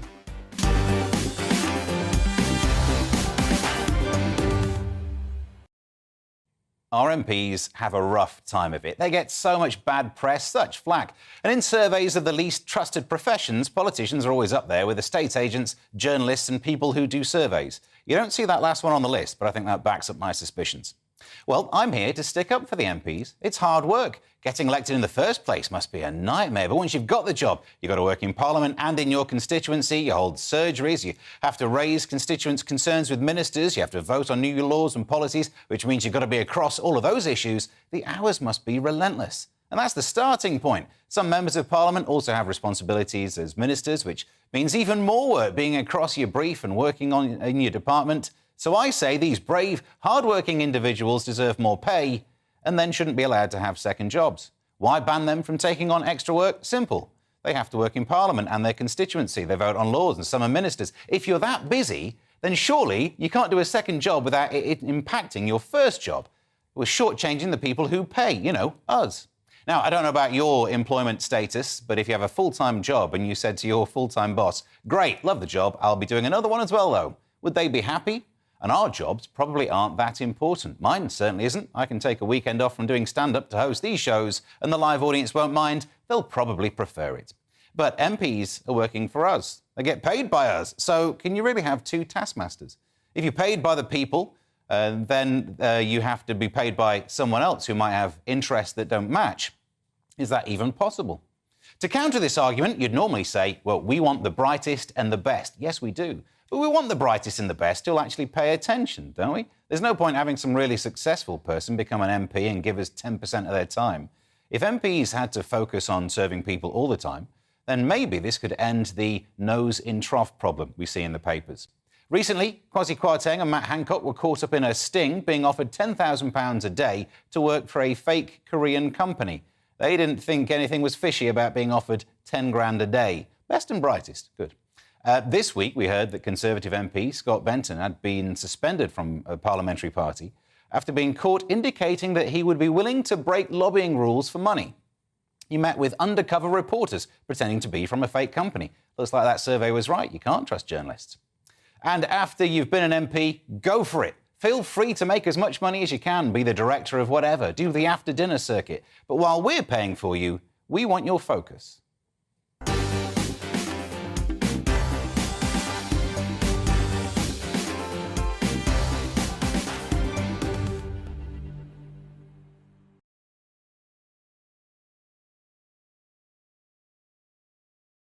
Views at GBNews, gbviews at gbnews.uk. That's the one. I always struggle with that one. I'll get your emails later in the show.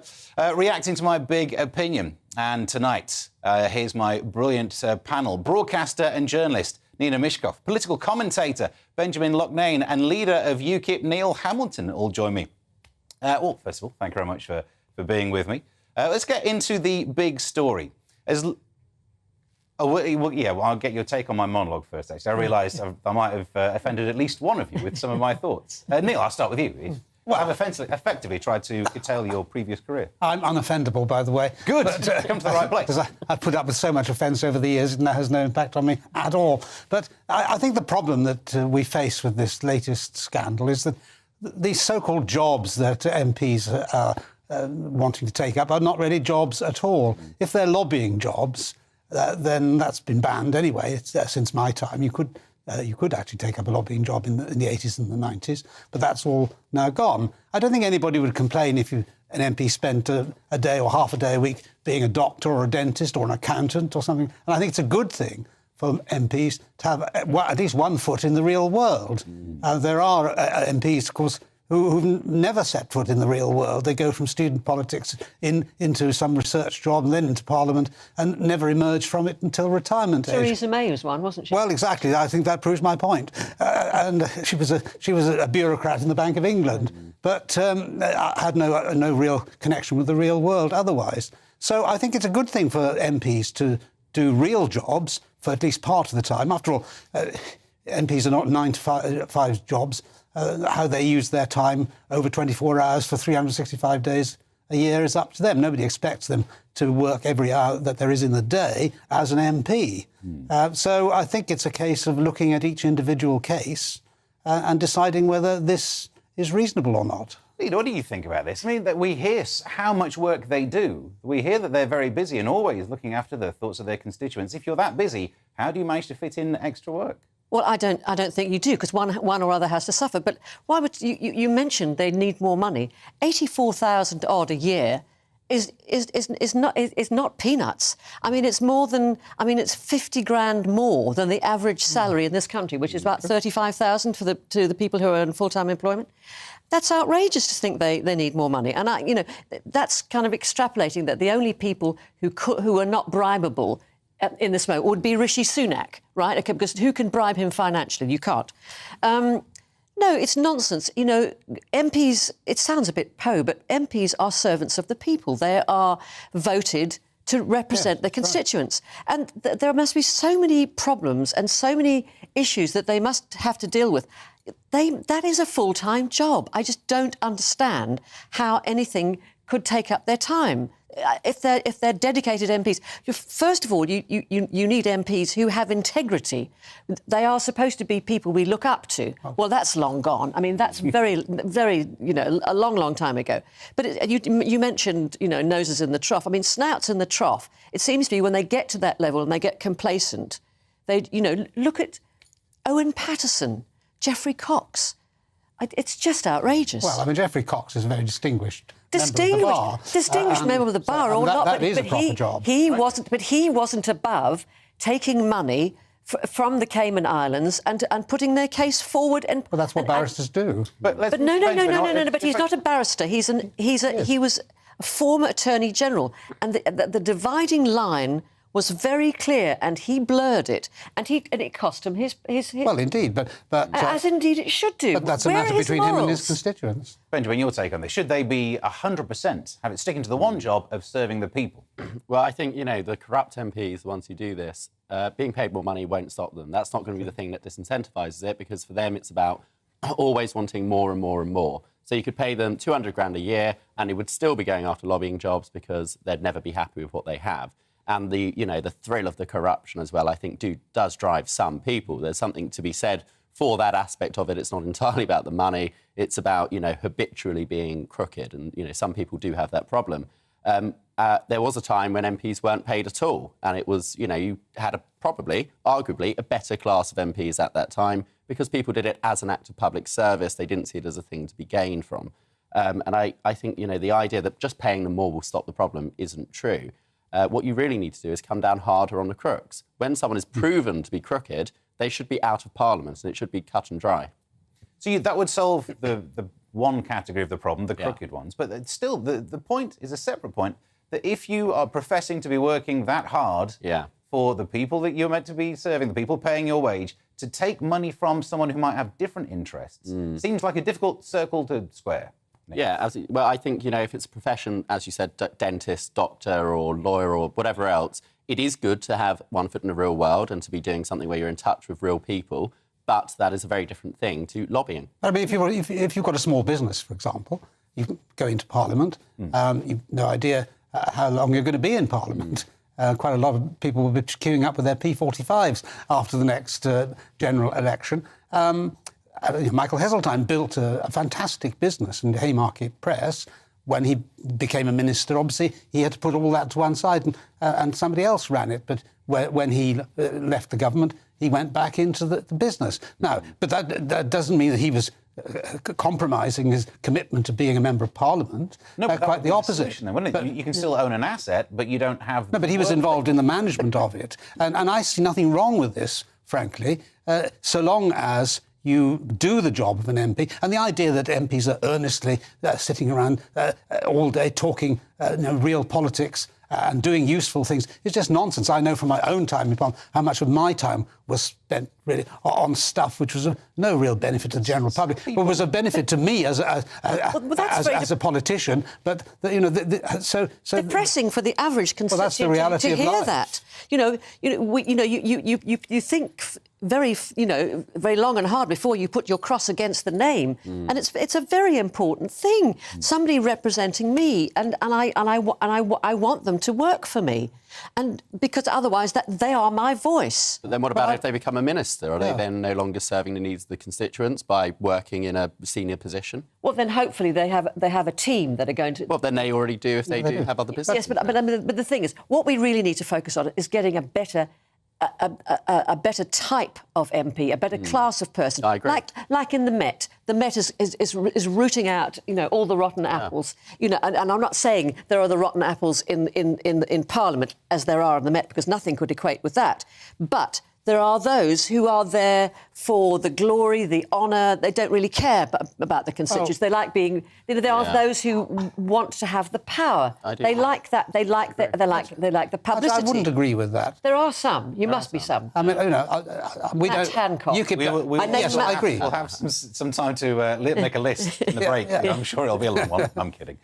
Coming up next, the big story. As Labour posted a below-the-belt tweet targeted at Rishi Sunak, is British politics in the gutter? We'll see you in 3.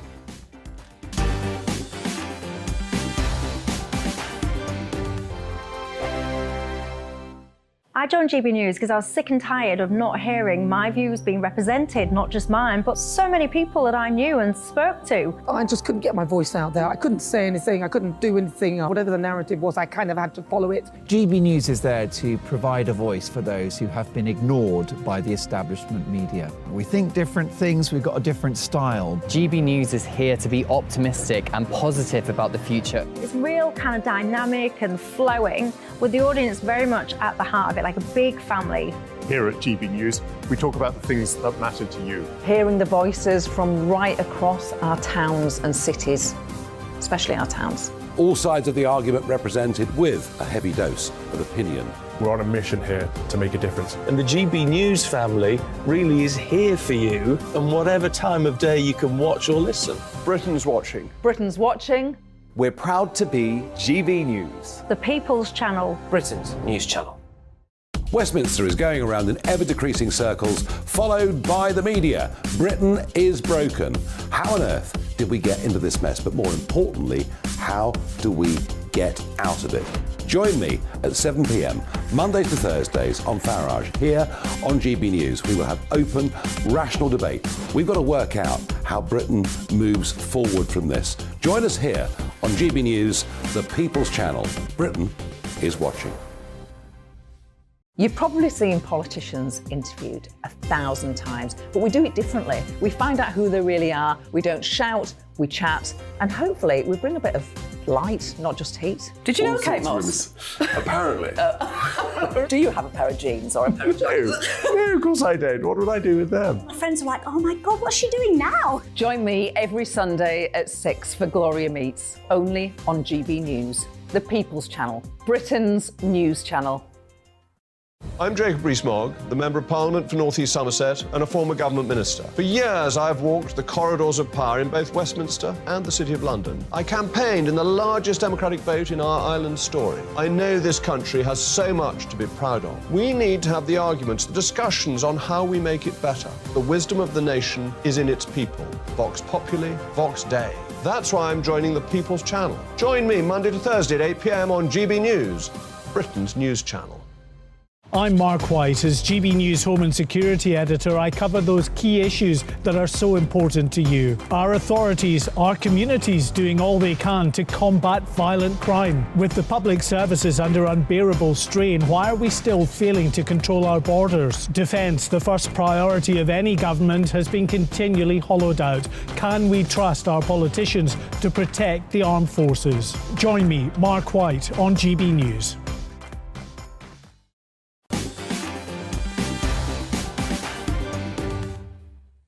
Welcome back to Mark Dolan Tonight with me, Stephen Allen, tonight. We want to hear from you, so you can get in touch. gbviews@gbnews.uk. Thank you for sending some through already. Sydney refers to what we were saying earlier. I disagree with Gavin Ashenden. The issue is Christianity. Christians have objective morals, the object being the teaching of Jesus. Atheists have subjective morals, i.e. what they think is right, which may coincide with Christian morals, but will also be flexible, so they could be easily changed. Wendy says, once infrastructure costs are factored into the cost of immigration, it will run into billions of pounds. Turnover is all the government considers when they suggest the benefits of immigration. And Tracy says, I think the issue with Channel 4 flashing in front of children needs reporting to the police. If these so-called adults, I'm sure they were adults, if these adults had been in a park or lay-by, these adults would be on a sex offenders register, says Tracy. Your thoughts welcome too. Send those emails to gbviews@gbnews.uk. But it's time now for the big story, in which we tackle a major story from the week.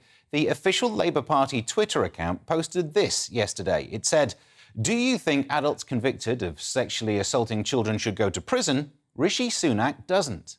A very personal attack on Rishi Sunak. Was it in poor taste?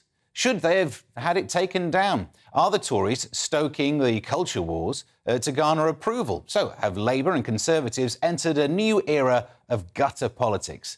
Joining me to unpick all of this is the editor of Cap X, John Ashmore. Thanks for joining us. Are we heading to a new place where it's just effectively street brawling on the internet? I think it's always tempting to think that you or I live in a uniquely down low and dirty era of politics, but I don't really think so. I think there was a lot of kind of pearl clutching about this advert.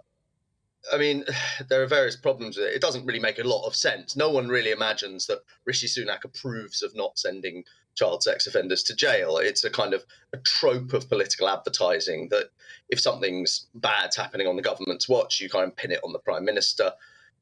In terms of tactics, what's going on is quite obvious. I think Rishi Sunak is the Conservatives' biggest strength. His personal ratings are much better than the party's ratings. So Labour are just kind of trying to tear strips off him, weaken his image and, create political advantage doing that. I don't think it's any worse than a lot of what we've seen before. You might remember the whole Ed Miliband stabbing his brother in the back thing when Michael Fallon did an editorial about it, or you had the Demon Eyes poster back in the 1990s. It's a rough and tumble sort of arena anyway. I don't really see this as being particularly worse than any of what's gone before, to be honest. Is there a whiff of hypocrisy to add into this, given that Keir Starmer speaks of kinder politics? I mean, every single time there's someone, a new Prime Minister or a new leader of the opposition, someone says that, we don't want all of that fighting in the Commons, and it always reverts back to it. So I know that cycle goes round. But if you do spend all of your time pretending that you are the be nicer politician, and you are so upset when Boris Johnson implies something about your past legal history with Jimmy Savile, to then do this does seem a bit rum. Perhaps, although I don't think Keir Starmer's brand has ever been in the same way as Jeremy Corbyn's was like kinder, gentler politics. I think Keir Starmer's brand has always been a more kind of straightforward, I'm a guy who can wear a suit normally and isn't ashamed of the British flag. That's kind of his brand. But yeah, I mean, you could say there's a little bit of hypocrisy, but I don't really feel that Keir Starmer has ever pretended to be this kind of moral paragon in the way that Jeremy Corbyn, for example, did. There might be a problem in the sense that, it's, how can I put it? It sort of undermines his authority to a degree to put out something that just seems a bit silly. But I think that's more of an issue than it being kind of offensive or immoral in some way. It's just that the advert might not make a lot of sense to people. Yeah, but having morals, having adverts like this then makes us head towards a time when it is just name-calling. I mean, effectively, that's what that tweet image is, isn't it? It's nothing more than name-calling. And shouldn't we aim for better than that from our politicians and our politics? Oh, I certainly think we should aim for better in politics across the board. You know, you guys were just discussing MPs there, and I mean, since the time I started covering politics, I don't think there's any doubt that the quality of debate and interaction in Parliament has got a lot worse. This kind of advert, it is personal, but I think that politics has become more personal, more presidential, and it's going to be aiming at the leaders a lot more for a long time. I mean, since some Margaret Thatcher, you could say that we've had a presidential style politics, even though we haven't had a president as such. But yeah, I mean, I think we could always aim for more. But if you spend any time on kind of political Twitter, it's a total cesspit out there. It's awful. And often I think the best thing to do for the general public is to kind of try and tune a lot of that stuff out. Yeah, I suppose, but then eventually these things get turned into billboard posters, things in newspapers. The whole purpose of this communication is to try and get people to look at it. So the responsibility can't be on us to look away. We should have politicians who aren't name-calling. No, it's not. You're right. It's also extraordinarily cheap and easy for a political party to garner enormous coverage. I mean, I spoke earlier about the Demon Eyes thing, and that was basically a billboard campaign. These days, all you need to do, like you said, is tweet something, and every paper will put it up on their website. And here we are talking about it. They've got a massive free hit. So I suspect the kind of Labour spinners, the press team, will be pretty happy with the impact this has had, because we are discussing this kind of sort of meta issue about whether or not it's offensive, or some people have suggested it's racist, which I don't really get at all. I think I just think that's kind of, I don't know, it just doesn't make any sense to me. Okay, but I just want to bring in they've got their topic and. True. I want to bring in the pundits on that point, though, about the idea of, yes, no publicity is bad publicity, but this has not landed a punch, has it? Surely you look at this and no one's actually thinking that Rishi Sunak doesn't want to send sex offenders to prison. Let's go to the panel and take our thoughts on it there from our pundits. Nina, I'll start with you first of all. What's your thoughts when you see this kind of politics? Well, the thing is, what he's stating, I think, is that Rishi Sunak he is the Prime Minister, he represents the Tory party and the Tory government, which has been in power for 13 years, and he's stating a fact, whether you like it or not. The fact that it's been pointed out in this way may be something to do with the fact that Keir Starmer, although Labour is way, way ahead of the government in the polls, Keir Starmer himself is still somebody that the general public doesn't quite know. People, you listen to focus groups, focus groups. But if you listen to what people in focus groups say, they say they don't know what he is, what he stands for. He doesn't have a personality. He's, wooden. He's all that sort of thing. Maybe this is an attempt for something to cut through and people be slightly shocked by this. Oh, is he saying that? Because he doesn't, it's very hard for him to land a blow, being the sort of character that he is. So maybe this is the way to go for him. Benjamin, do you think this is the kind of blow that he wants to land? Well, I'm not sure. It seems to me like it's something that will backfire. They haven't really thought it through. So one of the problems with it is the statistics that they use are from 2010. In 2010, Keir Starmer was the Director of Public Prosecutions through till 2013. Rishi Sunak wasn't even an MP at the time. So there is a sense of, what exactly are they trying to communicate with this? They're saying the Tories are the reason this happened, but then they're putting Rishi Sunak's face next to it. But Rishi Sunak wasn't there. So you're laying the blame on people like Cameron and Theresa May and Boris Johnson. But Rishi Sunak turned up halfway through this whilst Keir Starmer was involved the entire time. So it's one of those things where you just it's confused messaging. And it does seem to be that they're just trying to go for the red wall. They want the shock tactics. They want the, we don't like the child sex abusers. We're going to be tough on them. It seems to me that they're going for that sort of vote, but they haven't quite thought through what the message is. OK, and Neil, as I grew up in a red wall area, I would find that kind of thing patronising. That the idea that you'd want to tell me something that's not accurate just to rile me up. I mean, has politics got worse than, I was going to say, in your day? Your day is still here. I didn't mean to imply that. But do you think there's been a decline in the standard of the way that we do politics? No, there's always been this kind of mudslinging in politics. Way back 100 years ago in 1923, That general election was won by the Tories on a complete lie about the Labour Party, the so-called Zinoviev letter, which was supposed to have been written by one of the leading Bolsheviks in Russia, USSR, to the Labour Party to get them to foment a revolution in England. And Baldwin very successfully used that in the 1923 general election to get a huge majority. It was completely false. So nothing has changed in 100 years. I agree with what's just been said. The most remarkable thing about this political squib is it was guaranteed to blow up in Labour's face.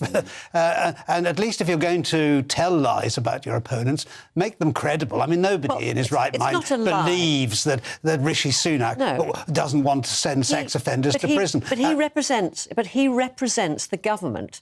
He represents the government and is under the Tory government. This is what has happened. Well, and so if it is shock tactics, then it'll, but the current Tories always used to be the party of law and order. Well, that is just a joke. But Nina, can you just say, that's not what that tweet says, though, is it? It doesn't say the Tory party are to blame for this. It says Rishi Sunak doesn't think... Absolutely, it's personalised. Yeah. And, of course, the key point here is that the current sentencing guidelines were established when Keir Starmer was a member of the Sentencing Council as the Director of Public Prosecutions. So you can certainly make the case that the sentencing guidelines could be changed, but to blame Rishi Sunak for Keir Starmer's policy seems to me the ultimate in hypocrisy and stupidity. Do you know what? Thank you for the discussion. We'll have to leave it there on that one. And thank you to the editor of CapX, John Ashmore. Thank you for joining us. Well, coming up next with the pundits, as The Life of Brian hits the cinemas to celebrate its 44-year anniversary, could it have been made today? We'll see you in 2.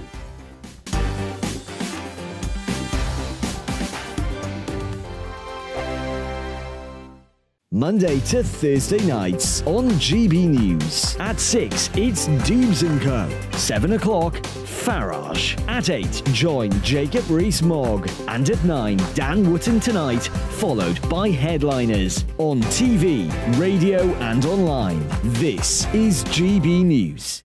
First and foremost, I am a GB News fan, and I was before I was working here. Just love the fact that we're asking the questions that a lot of establishment media won't ask. With a bit of a twist, we not only want to inform you, but we want to keep you entertained. It's worth the drive because you get in and the team's all ready and waiting, they're itching to go, and it's a proper little family. GB News is the People's Channel. It's the audience that makes the programme sing. We're giving our viewers and our listeners a voice. I see the thousands of your letters, tweets, emails, you name it, coming in. Britain is broken.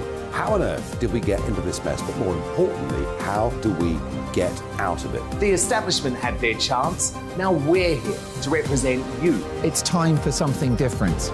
It's time for GB News. I'm very patriotic. I believe in Britain. Our best days lie ahead. Britain's watching. Britain's watching. Join us here on GB News. The People's Channel. Britain's news channel.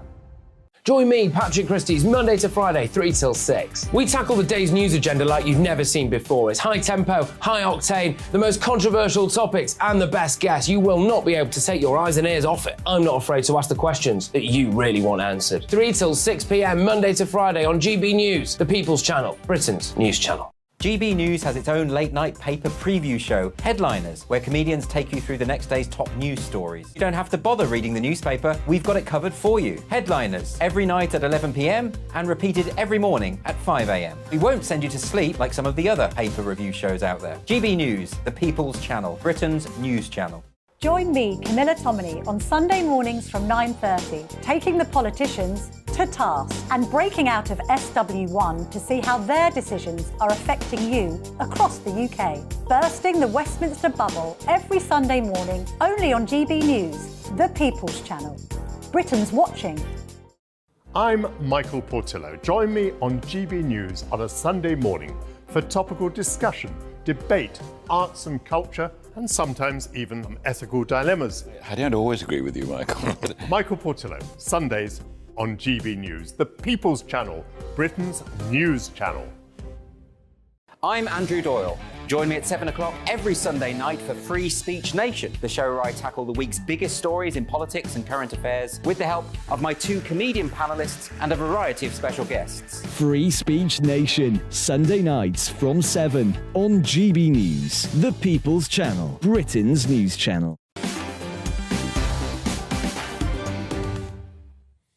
Back with me now, joining me through the show, broadcaster and journalist Nina Mishkov, political commentator Benjamin Loughnane, and leader of UKIP Neil Hamilton join me as our pundits. And let's get into this one. Monty Python's Life of Brian is back in the cinemas to celebrate 44 years since it was released. It's a film about an ordinary man mistaken for the Messiah, and it's gone down as one of the best British comedies of all time. It's still outrageous, still irreverent, still laugh out loud funny as when it was released. But would it be possible to make it today?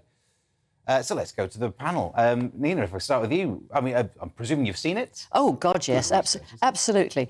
I saw it at the time, and actually I knew people who were involved with the making of it. And so when it was made, it was meant to be outrageous, it was meant to be irreverent. And they were, they were desperate to get the right publicity.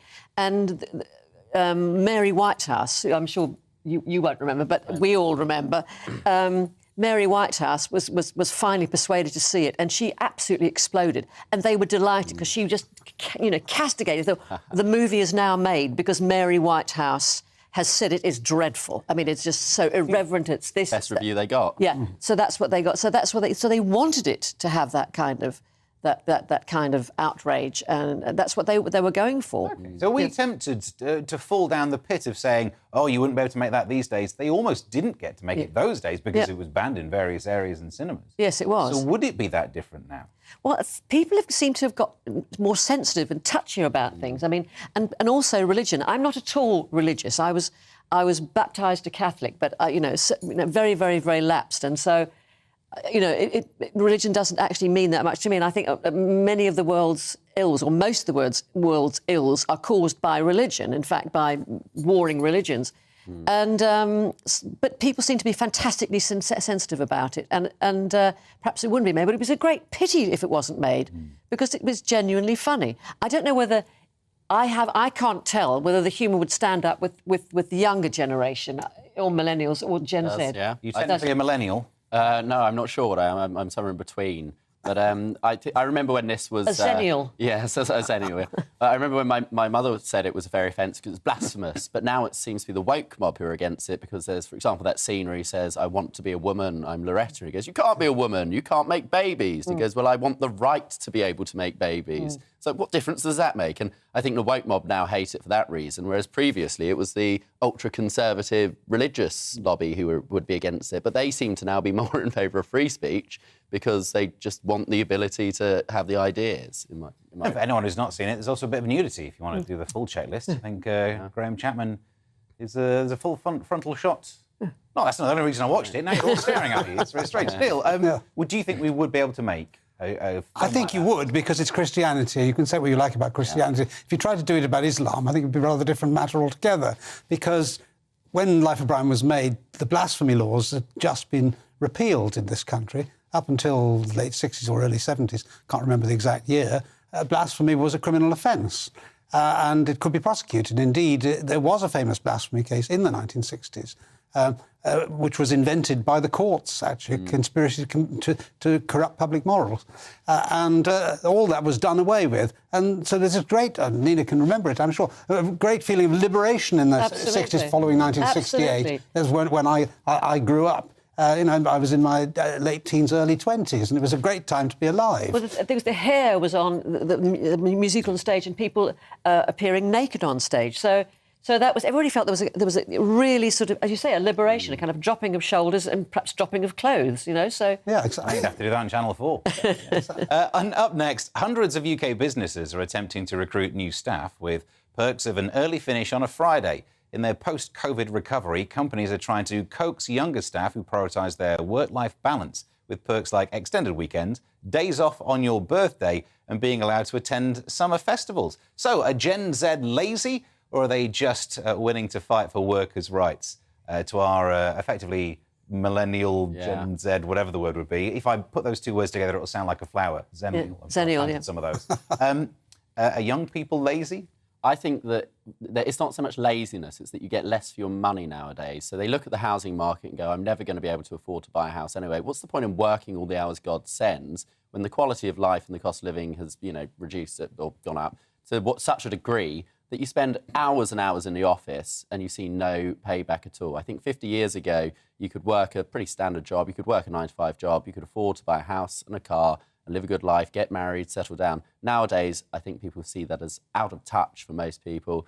And they go, well, we might as well enjoy our lives. Are they doing what many generations have tried to do and actually stand up for workers' rights, but they're probably doing it more successfully? Well, the thing is, for a start, the pandemic changed a lot of people's ideas about work and work-life balance. When people were able to stay at home and still work, then they could they put their head up over the parapet and thought, "Ooh, this is a different way of living." And the thing is, traditionally, in London particularly, we've worked harder than almost every other nation. We stay longer hours and spending far too long in the office. Having said that, there is a kind of a work ethic in me that makes me want to shake them, basically. Say, oh, for God's sake, it's wonderful. And you do need to have employers who take notice of what you need. And we're not exactly in the era of, children being shoved up chimneys, Victorian era. So we do need proper workers' rights. We do need that. And I think we seem to have them. But this is sort of, how do they get the money to be able to pick and choose? Will I take this job or not? I'll take this job if we've got bean bags in the office or at a ping pong table or... But is this not one of the effects of having such low unemployment, that you do then get the ability to pick and choose a bit more? I suppose that's one of the things. Yeah. But it also, it seems to me that this particular generation, brought up by the generation below mine, has been brought up to expect far more. Yeah. I mean... I knew I'd get to be blamed somehow. Well, exactly. It's all your fault. The thing is, when you say that you don't have, I understand that not being able to get on the property ladder, but you've also enjoyed far more in terms of eating out in restaurants, having continental holidays, all that sort of stuff that we didn't have. That. We did not have that. We didn't have stuff to spend our money on. We had deprived childhoods, didn't we? It's hard to compare that, though, because you don't have visceral knowledge of what it was like in the past. No, you can't see possibly. Who owns a house? But you can't see it because you haven't experienced it. Yeah. But life is very dull. I think Steve was right. It's fundamentally supply and demand. That in certain companies there's higher demand than supply of labour, so they're offering these incentives. And I suppose that's always gone on to a greater or lesser extent.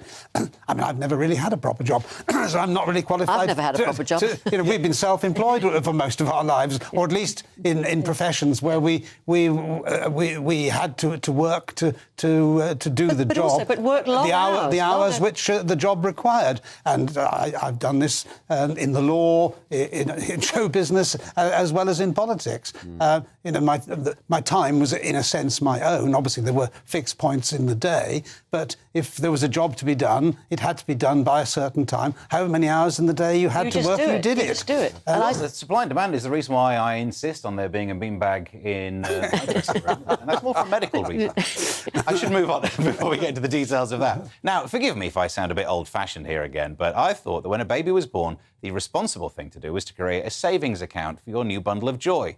But apparently, that style of parenting is way outdated. What you should be doing is creating a domain name for your newborns. Parents are creating social media accounts, website domains to give their infants the edge. So are they setting them up with preparation for the modern world, or are these parents simply fools? Neil, I'll turn to you on that one. Do you have your own web address? No, yes and no, I suppose. I don't have my personal website. It's not held you back then, has it? But, of course, I have a website as the leader of UKIP, and we have social media accounts. Christine has her own. She's very active on Twitter and so on, much more so than I am personally.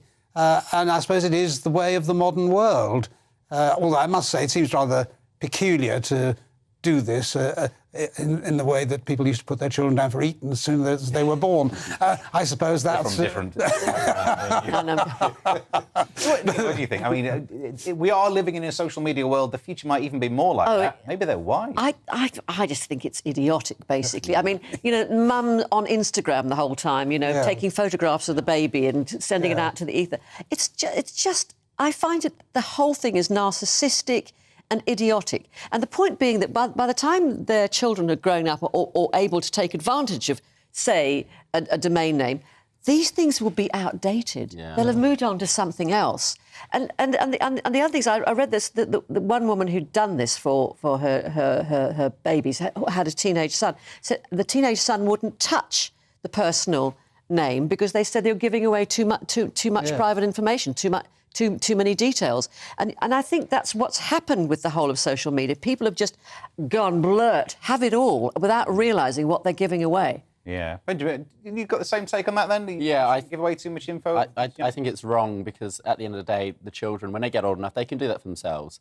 And creating something for them, and you know, people who have on TikTok, always videoing their children. Some of them go massively viral. You can imagine growing up and finding out that you're a viral sensation from 10 years ago and you've had no say in the matter whatsoever. I just think that people should learn to live their lives personally with the people around them rather than having to overshare everything on social media. And I do think children, you know, do it with your breakfast or your friends, but your kids, I think, should be protected. And well, there is such a thing as too much information, isn't there? Yeah. In so many different ways. The point about that things will change, as if somehow Instagram will still be in the top in 18 years' time. It would be like handing to a child, well, congratulations, here's your 18th, here's a MySpace address. Imagine how well that will go down. Well, coming up next, we're talking to a commander of the British Empire, businesswoman, TV star, an all-round superstar, Tessa Hartman. We'll see you in 3.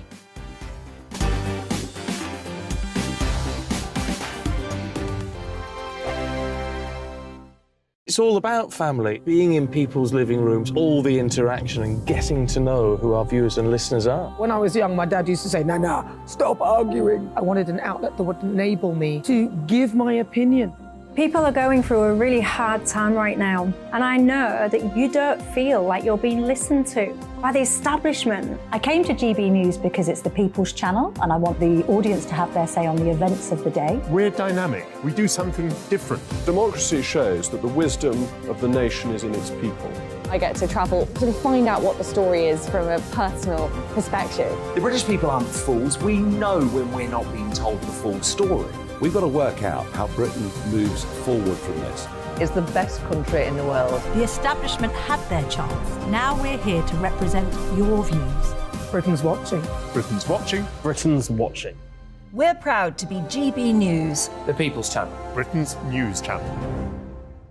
Hello, I'm Michelle Dewberry, and you can join me every weekday 6 till 7 on Jubes and Co. You're an inspiration to us all. Clip that bit up. Well, you are. That's my ringtone. My political ambitions those days are gone, I can tell you. She's only teasing. Go on. He's probably going to want to lay down now. I'll give him 2 minutes to have one. Let's respectfully disagree. That's what we like on Jubes and Co. Come and join us. GB News, the People's Channel. Michelle Dewberry, weekday evenings at 6 o'clock. Start the day with GB News. We catch up on all the big stories you didn't hear the night before. And take a look at what the world's talking about this morning. That's right, Monday to Thursdays from 6 o'clock. It's Breakfast with Eamon and Isabel. Straight after breakfast, join us, Bev Turner and Andrew Pearce. We're going to take you through till noon. We'll be tackling the big topics of the day, including the things that the other channels just won't talk about. If it's happening here. Wake up to mornings on GB News, the People's Channel. Britain's news channel. I'm Simon Evans. Join me on GB News for Headliners at 11 p.m. What's the scoop? I'll be joined by 2 of the country's top comedians. That's right. As we take a look at tomorrow's newspapers tonight. We're going to get into trouble. If it's a big story, we'll be covering it. Spill some tea on him. There we go. But we'll also have some fun. I wouldn't stick up a bank. My father didn't love me. So anyway. Headliners every night from 11 on GB News, the People's Channel, Britain's news channel. We've got a brand new lineup every Saturday night on GB News. From 6 p.m, I'll give you my unique take on the world today. Then at 7, it's me, Calvin Robinson, with my Common Sense Crusade. New to GB News is the Saturday 5. 5 times the opinion. Join us every Saturday from 8 p.m. as we debate the week's stories. With us 4, plus a special guest. And at 9, of course, it's Mark Dolan Tonight. Brand new Saturday nights on GB News, Britain's news channel.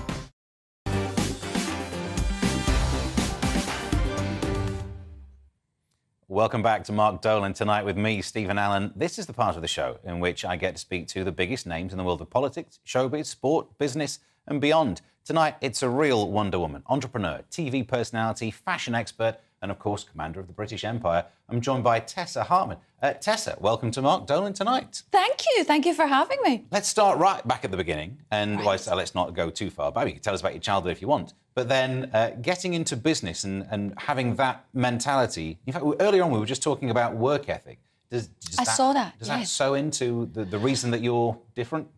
Well, I 100%. You know, my father came from very humble roots in Glasgow, very working class, left school at 14. So I grew up with a man who built a business and had the most incredible work ethic. And I think, you know, I've got 4 children now, and if there's anything I try to teach them, it's to have that hunger, that hustle, as we call it in the family. Yeah. Just to learn your craft, to work hard and to keep going. So absolutely, that's definitely, I think it's a very Scottish thing. You know, I think people that come from the regions always have to hustle harder, you know, because London is this fantastic metropolis and everything happens here and the opportunities are great. And sometimes there's not so many opportunities outside. So you've got to struggle and hustle a bit harder. You can actually teach hustle, hunger to someone who's not hungry. Because if your backgrounds are genuinely, you know, a working class background, there will be something in there that's intangible. So trying to just pass that on to, I'm presuming your children have had quite a comfortable upbringing. Yes. How do you teach that same? Well, they're very lucky. I mean, I was very lucky when, you know, my father sent me to good schools. He looked after me. He gave me, you know, I owe everything to him. But because of how hard he worked, you know, your children learn from you. They also breathe from you. They pick it up. You know, they're resilient. And so for my kids, I had them working in my office. I mean, my girls were, you know, being runners when they were from 10, 11, 12. So by the time they were 14, 15, you know, that work ethic, you know, they were working every summer holiday. They had extra jobs. They had to realise the value of money. And yes, I think you can teach that. That's at least been my husband and I's goal. Do we need to call anyone about them being forced to work? No, I'm sure it's all above board. No, actually, do you know, it's true, because one of the events I set up, Scottish Fashion Awards, and I came across this picture of my 2 girls on the red carpet with little lanyards and a clipboard, and they looked about 10, and I thought, gosh, that is quite, that was maybe a little bit too young. But you know what? They are hungrier than ever. They work harder than ever. So whatever I did, it must have been all right. Yeah. And it must have paid off in another way as well, because you end up with a CBE. Yes. So what was that like? How do you find out about it, and how do you feel now? Because it must mark a level of achievement where you can get to look back and go, actually, I can see what I've achieved. I think it's probably one of the proudest moments in my life. I think the only saddest part about it was my mum wasn't alive to see it. I lost her when I was 43, and my parents were, you know, mentors and icons. But I set up the Scottish Fashion Awards. I wanted to showcase the best talent that we have in Scotland and shine a light on that in the industry and textiles manufacturing. So I've always, you know, tried to give back. And I'm so impressed by creativity and talent and actually the craftsmanship that isn't really around so often now. You know, people that actually seamstresses and to cut a pattern and to learn your trade. Kids, I think, you know, want everything to happen overnight.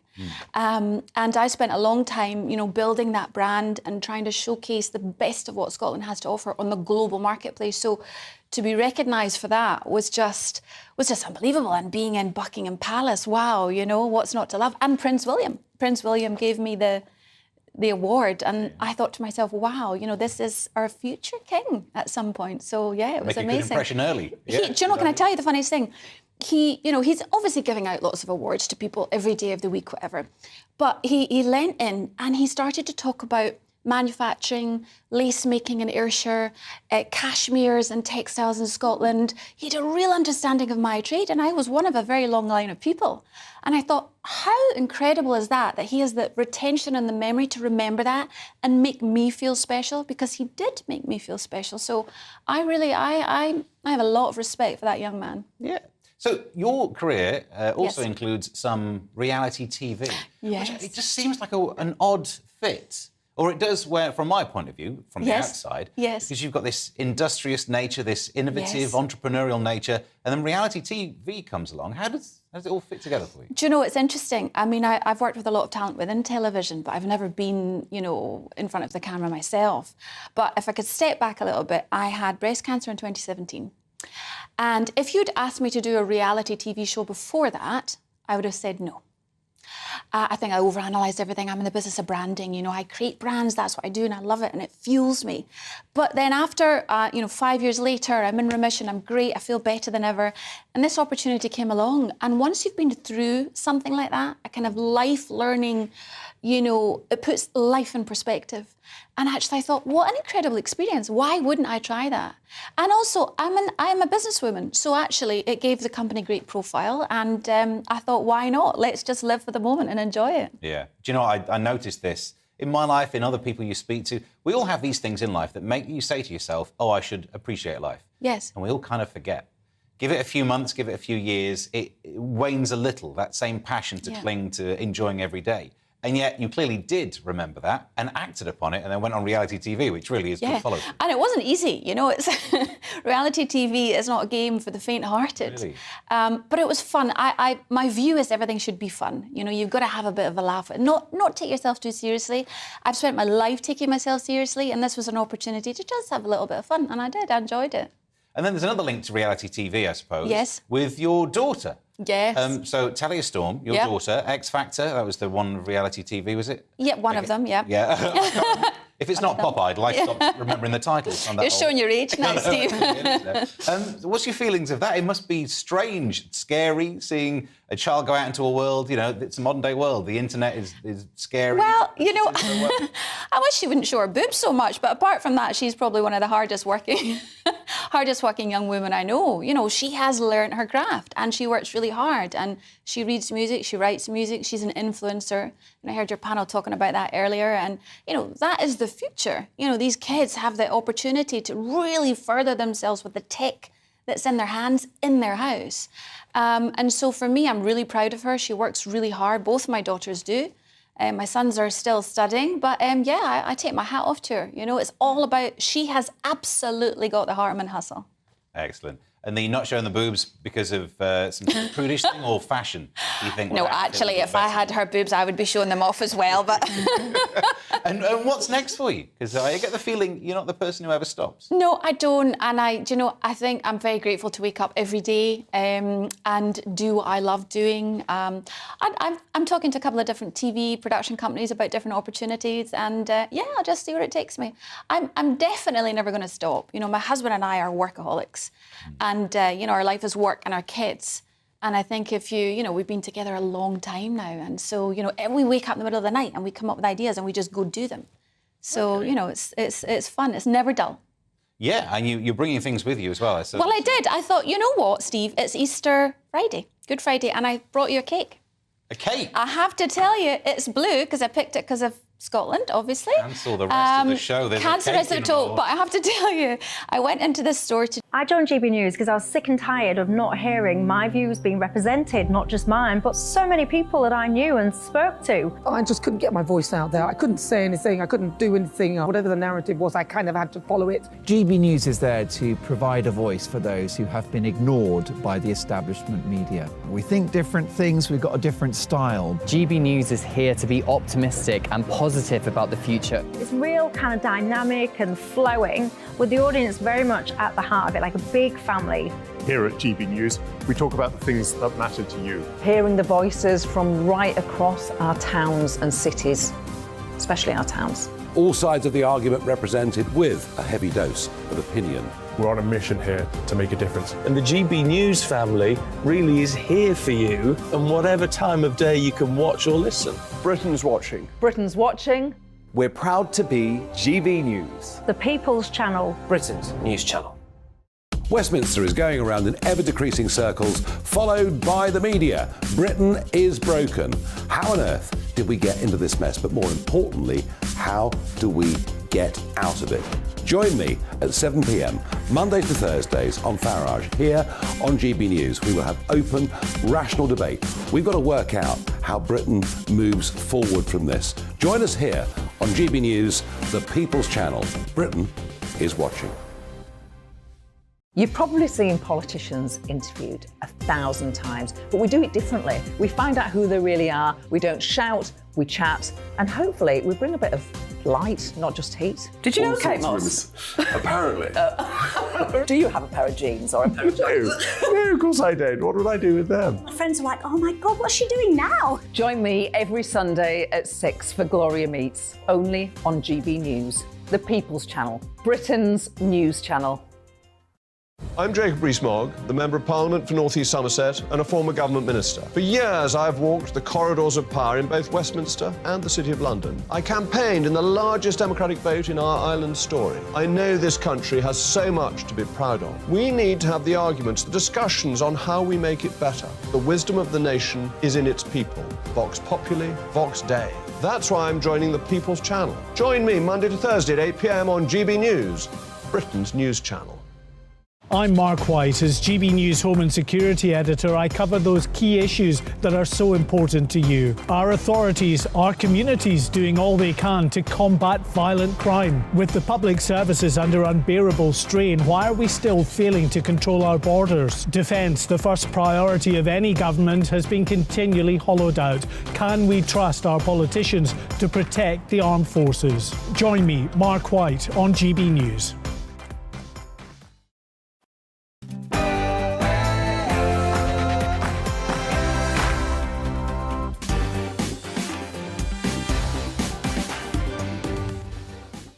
Welcome back to Mark Dolan Tonight with me, Stephen Allen. Coming up, my take at 10, smart motorways. The government are putting money ahead of human lives. It's time the government bans them for good. The newsmaker, we have renowned White House correspondent John Christopher Boer, who will be talking Trump, Trump and more Trump. And at 10:30, like clockwork, we'll be discussing tomorrow's front pages. Big guests, big stories, big opinions. A lively hour to come, but first the headlines with Bethany Elsey.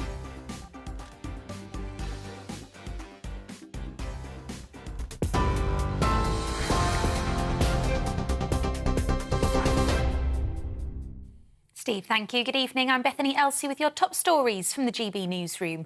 Israel's foreign ministry says at least one person has been killed and 5 others injured in a terrorist attack in Tel Aviv. Police say the incident involved a shooting and a car ramming. The victims were all tourists, but it's unconfirmed where they're from. It's the second deadly attack in the region today after 2 British-Israeli sisters were shot dead in their car in the occupied West Bank. Violence has flared between Israel and Palestine in recent days over the Muslim holy month of Ramadan and the Jewish Passover holiday. The UK Foreign Office is calling for all sides to de-escalate tensions. Russia has charged a US journalist with espionage. Evan Gershkovich, who works for the Wall Street Journal, is accused of trying to obtain Russian military secrets on behalf of Washington. He pleaded not guilty earlier this week and maintains he was working as a journalist. Russia's Foreign Minister Sergei Lavrov says he was caught red-handed, but President Joe Biden has described the claims of espionage as ridiculous and demanded his release. Opposition politicians in Scotland are urging the SNP to be fully transparent about its finances after it emerged the firm which audits the party's accounts has resigned. Johnston Carmichael says it made the decision after reviewing its client portfolio. Earlier this week, the former SNP chief executive, Peter Murrell, who is Nicola Sturgeon's husband, was arrested by police investigating the party's finances. He was released without charge pending further investigation. Police in Northern Ireland are warning their officers could be targeted by rebels in Londonderry this Easter. The PSNI says it's received strong intelligence that attacks are being planned for Bank Holiday Monday. MI5 raised the terrorism threat level in the country to severe following the shooting of senior detective John Caldwell. Meanwhile, communities and political figures have come together to mark 25 years since the signing of the Good Friday Agreement, which ended decades of violence. The Labour Party has stood by an advert that claims Rishi Sunak doesn't think child sex abusers should go to prison. Labour posted the ad on Twitter, pitching itself as the party of law and order. It's drawn criticism from MPs, though, with senior Tory ministers accusing Labour of a vile and desperate campaign strategy. And tributes have poured in for S Club 7 singer Paul Catamol, who's died unexpectedly at the age of 46. The band's manager described him as a beacon of light for a generation of pop music fans. His death comes just weeks after the group announced a comeback tour. He was found at his home in Dorset yesterday, and police say there were no suspicious circumstances. In a statement, his family said there are no words to describe their deep sadness. On TV, online, DAB+, radio and on TuneIn, this is GB News. Now it's back to Steve.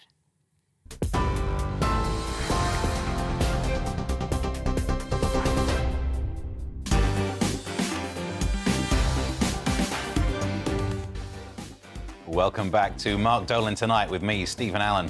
In The Newsmaker, we're discussing all things Trump, as he became the first former president ever to be criminally charged. At 10:30 sharp, we'll be discussing tomorrow's front pages, hot off the press. And with my pundits at 10:45, another classic is being updated for modern sensitivities. Is it really necessary? Send me your thoughts at gbviews@gbnews.uk. Big stories, big guests, and always big opinions. But first, my take at 10.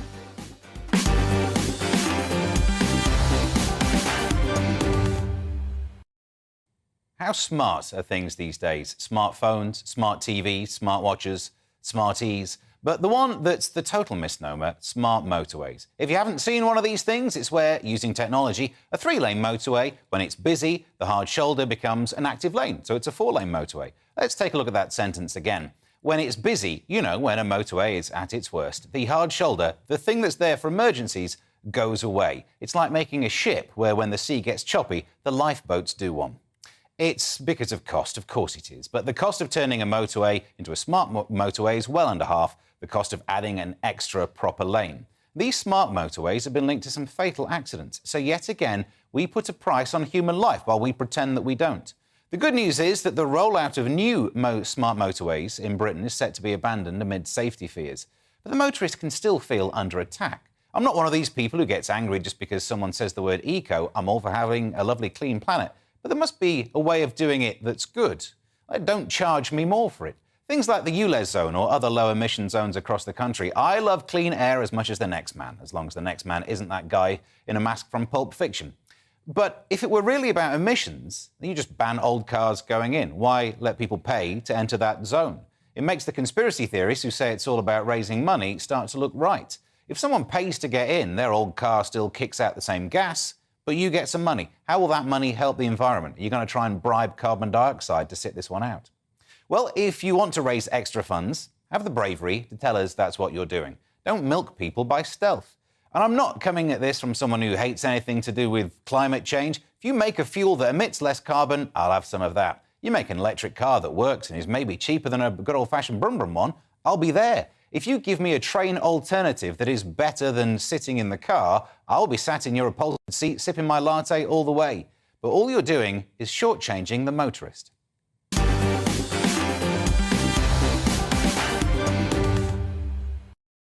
So what do you think? Do you agree or disagree? gbviews@gbnews.uk. Reacting to my take at 10 is tonight's pundit, broadcaster and journalist Nina Mishkov, political commentator Benjamin Loughnane, and the leader of UKIP, Neil Hamilton.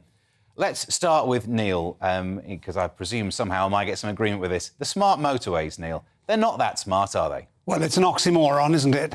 Of course they're not smart. It's one of the most stupid and obviously stupid ideas that I've ever encountered in my lifetime.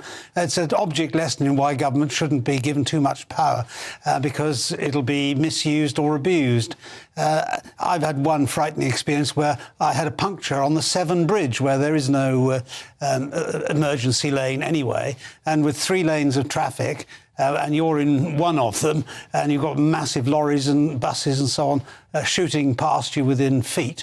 It's one of the most frightening experiences you could think of. I managed to limp off the bridge and onto the hard shoulder, which was there then for what its purpose was designed to be. And so it was obvious that this was going to be an idea which had within it the seeds of its own destruction, ultimately, because it was bound to end in death, wasn't it, for people who found themselves in circumstances where they weren't safe, because there was no safety refuge on the motorway. And the cost of this has been absolutely vast. I mean, I live 100 miles down the motorway from here in Paddington on the M4, and for years we had to put up with 2 lanes closed whilst they were putting in the smart motorway technology, and speed was reduced to 50 miles an hour. That imposed a cost of billions on British business using the motorways. Journeys take longer and cost more, and for an idea which was guaranteed never to work properly.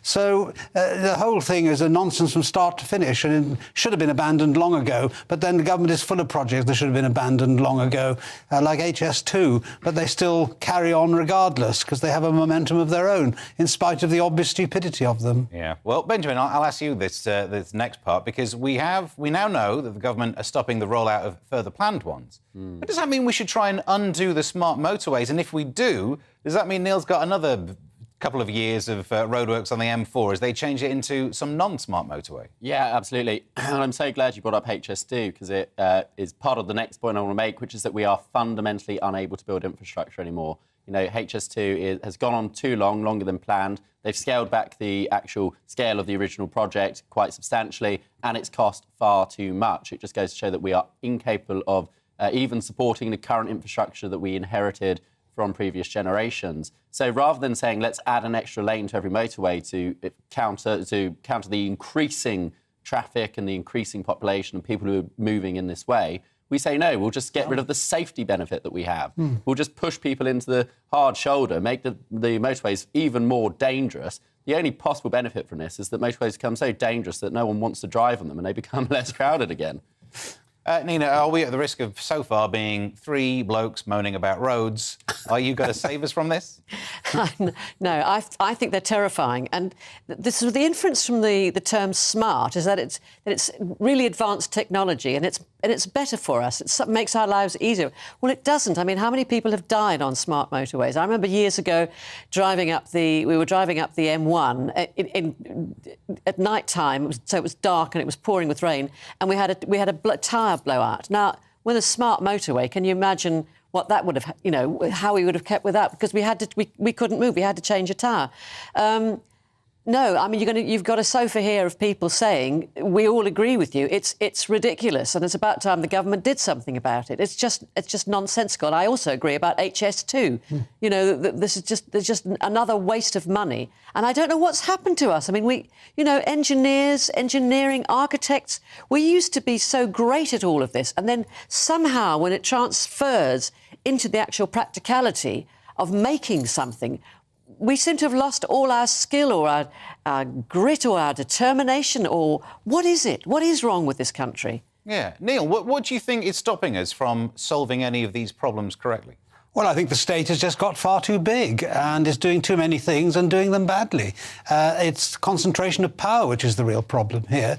How is it that something which is obviously stupid, like smart motorways, even gets off the drawing board, let alone into the infrastructure of the country? There came a time when HS2, however good it looked at the start, became a white elephant, and yet the white elephant is still trumpeting out there. So the big problem is that people expect too much from government, which government can never actually deliver, because government is actually just a lot of individuals who are just as fallible as you or me, or at least me at any rate, and that's magnified many, many times. So that means that whatever mistakes are going to be made are going to be far bigger than they would be if it was all dispersed in decision-taking. OK, well, we'll Time for a change. Go on, what was that, Nina? Time for a change. Get this lot out. Yeah, but I agree, but the alternative isn't any better. That's the trouble. Well, are you saying that about yourself? Well, I am an alternative, I suppose. Meanwhile, I'll say you can send your emails through. Speaking of which, I'd like to read some of your emails that have come through. While we're speaking of gutter politics, Jim says, Labour have always been in the gutter my whole life and I'm over 80. I'll put you down as not a fan then. On the topic of could we make the life of Brian now, Brian, real name, don't know, says, it was one of the most intelligent, funny films ever made. The question is, would the life of Mohammed be made? Alison says, it's the first time I've ever agreed with Nina. Put you down as not a fan then. The film was made to push boundaries and be funny, and it was fantastic. We were speaking about MPs getting paid more to not have extra jobs. Peter says if MPs got higher wage so as not to get a second job, some would still do other paid work and not declare it. The past has shown that corruption is in the government. And Lynn says, why is the MP jobs only ever discussed in terms of pay? We should ask about how they have the time to do another job instead of serving their country and being better informed and more hard-working politicians. Your thoughts, please do send in your emails. Well, coming up, we get the papers at 10:30 sharp with full pundit reaction and the latest on Mr. Trump and the legal issues. Stay tuned.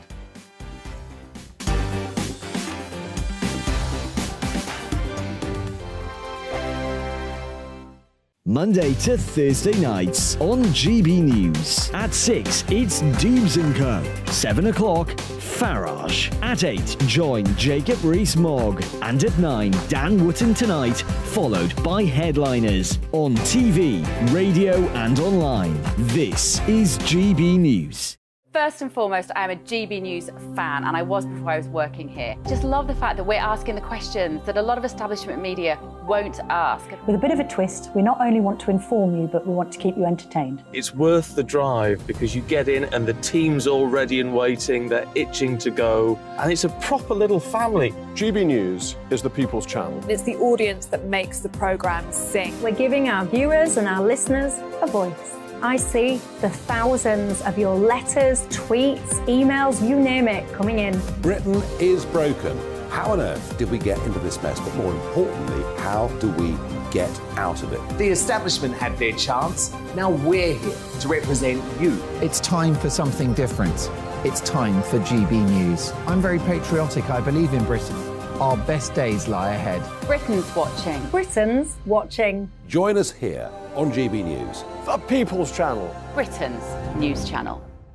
Join me, Patrick Christie's Monday to Friday, 3 till 6. We tackle the day's news agenda like you've never seen before. It's high tempo, high octane, the most controversial topics, and the best guests. You will not be able to take your eyes and ears off it. I'm not afraid to ask the questions that you really want answered. 3 till 6 p.m, Monday to Friday on GB News, the People's Channel, Britain's news channel. GB News has its own late-night paper preview show, Headliners, where comedians take you through the next day's top news stories. You don't have to bother reading the newspaper, we've got it covered for you. Headliners, every night at 11 p.m, and repeated every morning at 5 a.m. We won't send you to sleep like some of the other paper review shows out there. GB News, the People's Channel, Britain's news channel.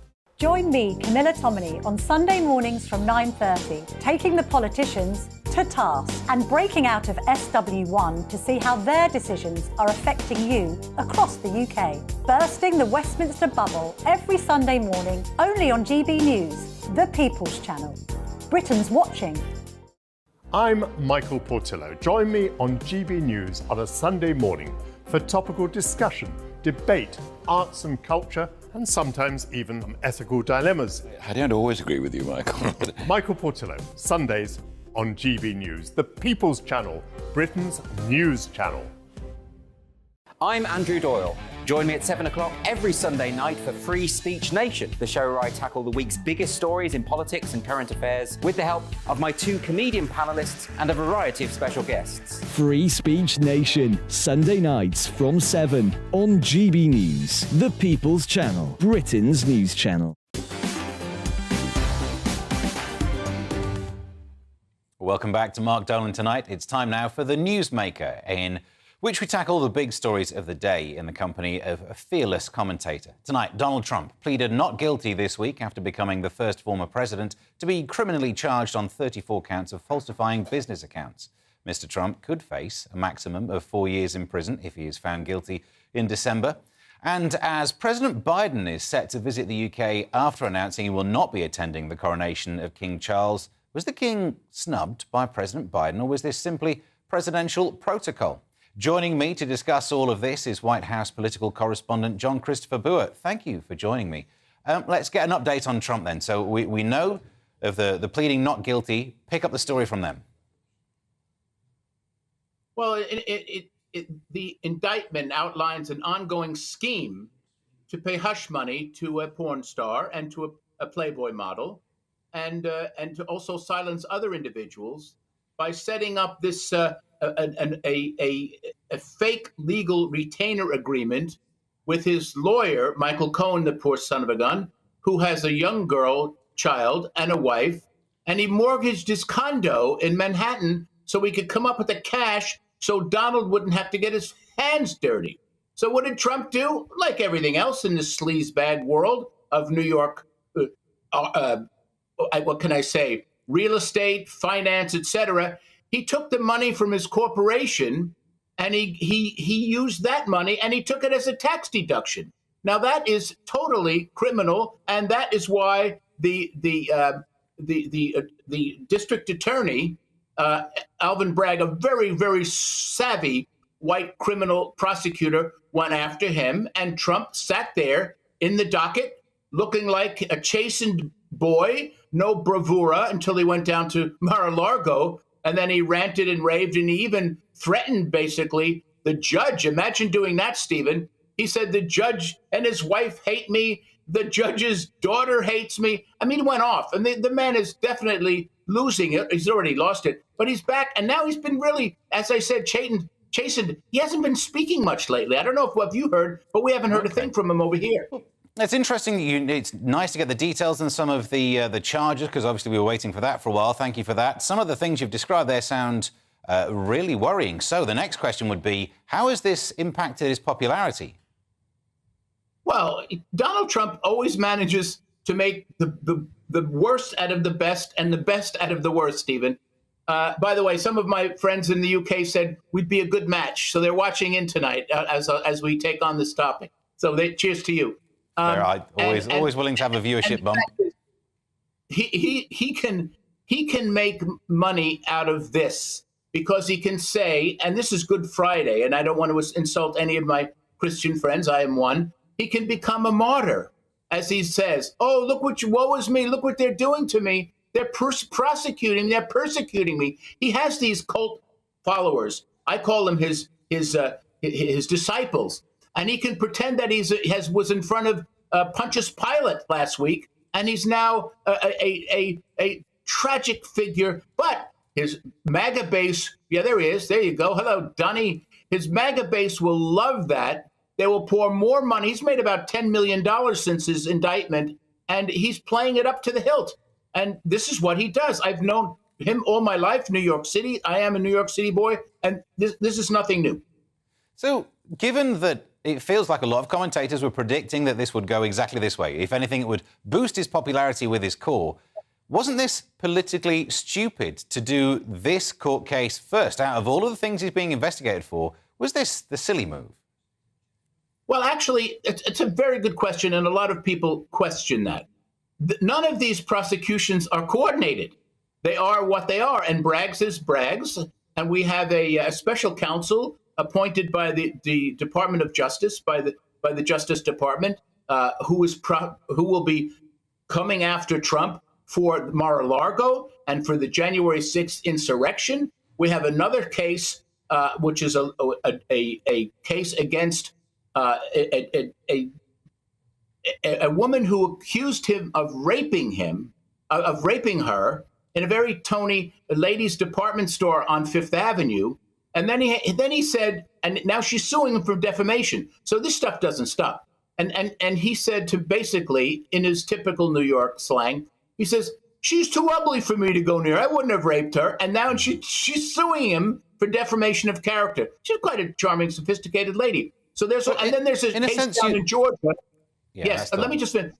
I'm sorry about that. There's a case in Georgia now, which is which they're the prosecutor is coming after him for literally calling the Secretary of State and saying, "Can we get more votes? I need more votes. I need more votes." And these are outrageous, but they're not coordinated. And Bragg went after him because he does what he does: white-collar criminals and mobsters. It almost seems that the Georgia case is the kind of thing that might make a difference, whereas lots of people, without knowing the graphic details of this story, would think, oh, why is it illegal to pay someone money to be quiet? And now there are reasons, and it's more to do with the business irregularity. But in a sense, yes, it's weakening the attack by bringing this. I know you say they're not organised, but this one being brought at all seems to be weak sauce in comparison to some of the others. Well, when you put them all together, and Bragg is putting these, there's another one where David Pecker, who was a National Enquirer, he got a story with one of these gals, and he did what's called catch and kill. He did the story, he bought it, and he killed it. Now that's another one. They're mounting up. Now here's what happens. In America, as you know, in Great Britain, I follow pretty closely, We have, we have the moderates, the left, the right. We have the lunatics, the MAGA goons that I call them, his disciples. And then we have the rock solid Republicans who I like Ike, President Eisenhower and George H.W. Bush and those kind of Republicans. And Bragg's case proves that you can hold Donald Trump's feet to the fire without a civil war. And that's what Trump was trying to say. Now, the Republicans are not, like the John McCain Republicans are not going to go with Trump. And the middle of the roaders, where most elections are won, the swing voters are not going to go for Trump because can you imagine suburban moms having to explain to their daughter what sex with a porn star is? I mean, it doesn't work for Trump. He doesn't make him look like a good guy. They had to explain what he said on that bus once, but I want to move you off of Trump because I worry about your blood pressure. I want to worry about your blood pressure, John Christopher. Let's talk about Biden. Have we been snubbed? Is he not coming over to the King's coronation? Oh, Biden, he spoke, I believe he spoke to His Majesty. He is, in fact, he did speak to His Majesty. There hasn't been a president certainly in my lifetime, and certainly since Her Majesty Queen Elizabeth, that has actually gone to the coronation. It was back in when the Queen was coronated in, I believe, 52. Some very high-level potentates from America, George Marshall of the Marshall Plan, I believe Chief Justice Earl Warren went, but Ike didn't go. And Ike and I know Churchill were very close. The First Lady is going, and I think she is quite an extraordinary woman. The First Lady and the President both attended Her Majesty, the Queen Elizabeth's funeral, and she is a very classy lady, and I think that's traditionally what happens. Now, Joe Biden will be in Ireland, Northern Ireland, which is the UK, and in Ireland again, also very soon. I can't give you the dates. I'm not privy for those dates, but he'll be over there, and he'll show his respect to the people of Northern Ireland for the accord, the peace accord, which is a. Do you think this has been whipped up as a story then? Because a lot of newspapers are taking the angle of how the UK is being snubbed. Why do you think they're picking that particular fight? Well, I don't know. Maybe they want to sell papers. They're always looking for controversy. That as we say, that sells newspapers. The relationship between the United Kingdom and the United States is wonderful. It's precious. I don't get there enough, and I've been there doing a lot of TV and radio. My wife works in the city when we come over. Some of our favorite restaurants and bars are in London and all throughout the UK. But we don't because of the pandemic. But we like to be coming over more. And I'll tell you, Biden will visit King Charles soon, and I suspect the king will be very, very, very busy with his own celebration and with his sons and all his grandchildren and wonderful things. And I wish him the best. God bless the king. We will endeavour to keep this relationship special, but thank you for that, White House political correspondent John Christopher Boer. Thank you for giving us the update on Trump there. Well, coming up, we've got the papers at 10:30 sharp with full pundit reaction. We'll see you in 3.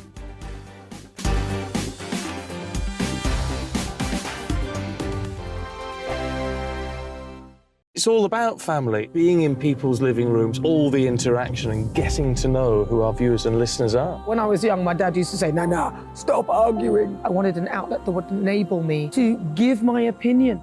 People are going through a really hard time right now, and I know that you don't feel like you're being listened to by the establishment. I came to GB News because it's the people's channel, and I want the audience to have their say on the events of the day. We're dynamic. We do something different. Democracy shows that the wisdom of the nation is in its people.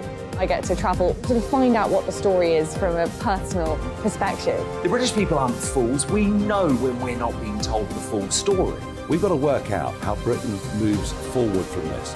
It's the best country in the world. The establishment had their chance. Now we're here to represent your views. Britain's watching. Britain's watching. Britain's watching. We're proud to be GB News, The People's Channel. Britain's news channel.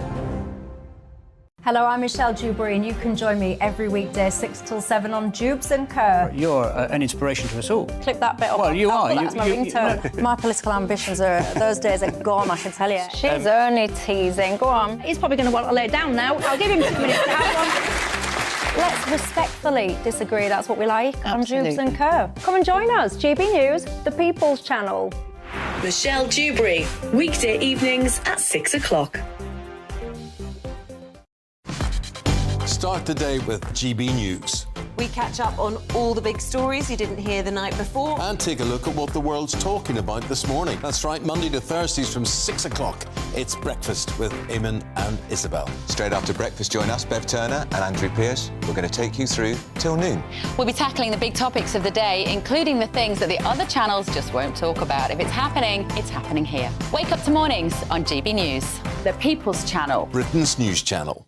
I'm Simon Evans. Join me on GB News for Headliners at 11 p.m. What's the scoop? I'll be joined by two of the country's top comedians. That's right. As we take a look at tomorrow's newspapers tonight. We're going to get into trouble. If it's a big story, we'll be covering it. Spill some tea on him.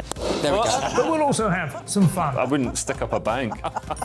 My father didn't love me. So anyway. Headliners every night from 11 on GB News, the People's Channel, Britain's news channel. We've got a brand new lineup every Saturday night on GB News. From 6 p.m, I'll give you my unique take on the world today. Then at 7, it's me, Calvin Robinson, with my Common Sense Crusade. New to GB News is the Saturday 5. 5 times the opinion. Join us every Saturday from 8 p.m. as we debate the week's stories. With us 4, plus a special guest. And at 9, of course, it's Mark Dolan Tonight. Brand new Saturday nights on GB News, Britain's news channel.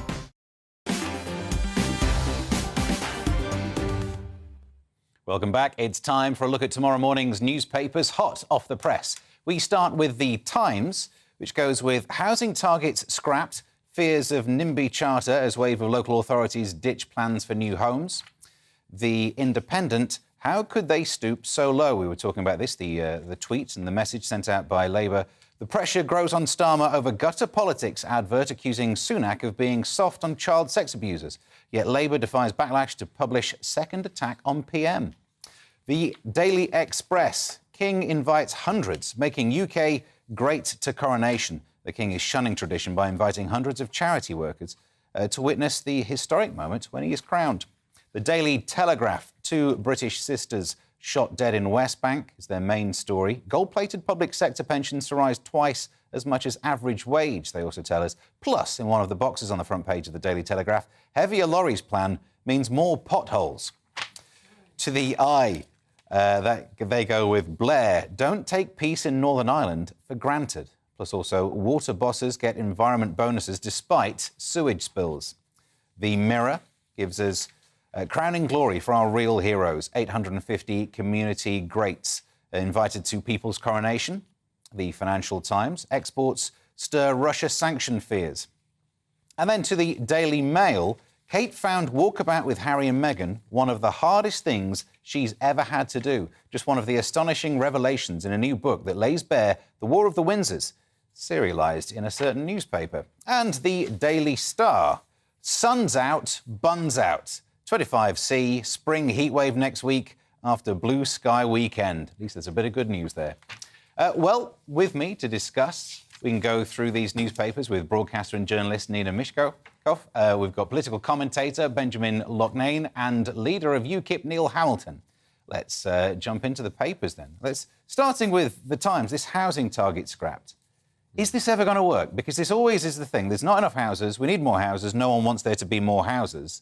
That's a paradox that we can't fix. Benjamin, I'll turn to you. Well, there's 2 problems here. First of all is the NIMBYism. I think the way you solve NIMBYism is by building better houses. No one wants the lovely fields next to them to be covered in these Barratt homes, matchbox things which look horrible and all look the same. And then they don't build any schools or public services or anything else, like shops or anything, to factor in a new increase in population. So I think if they did those things, people wouldn't oppose it so aggressively as they do. There'll always be NIMBYs, but I think you'd have fewer and they'd have less support and you could get more things built. The other factor is, of course, immigration. You do need to acknowledge the fact that increasing the population at such a fast rate puts enormous strain on the housing market. It drives the prices up. It makes it far harder to get on the housing ladder. And if you've got NIMBYs on the one side and pro-immigration on the other side, you just simply can't house everyone. Nina, let's look at the maths on this. If you build enough houses and house prices come down so people can afford them, those who own houses aren't going to like that and therefore aren't going to vote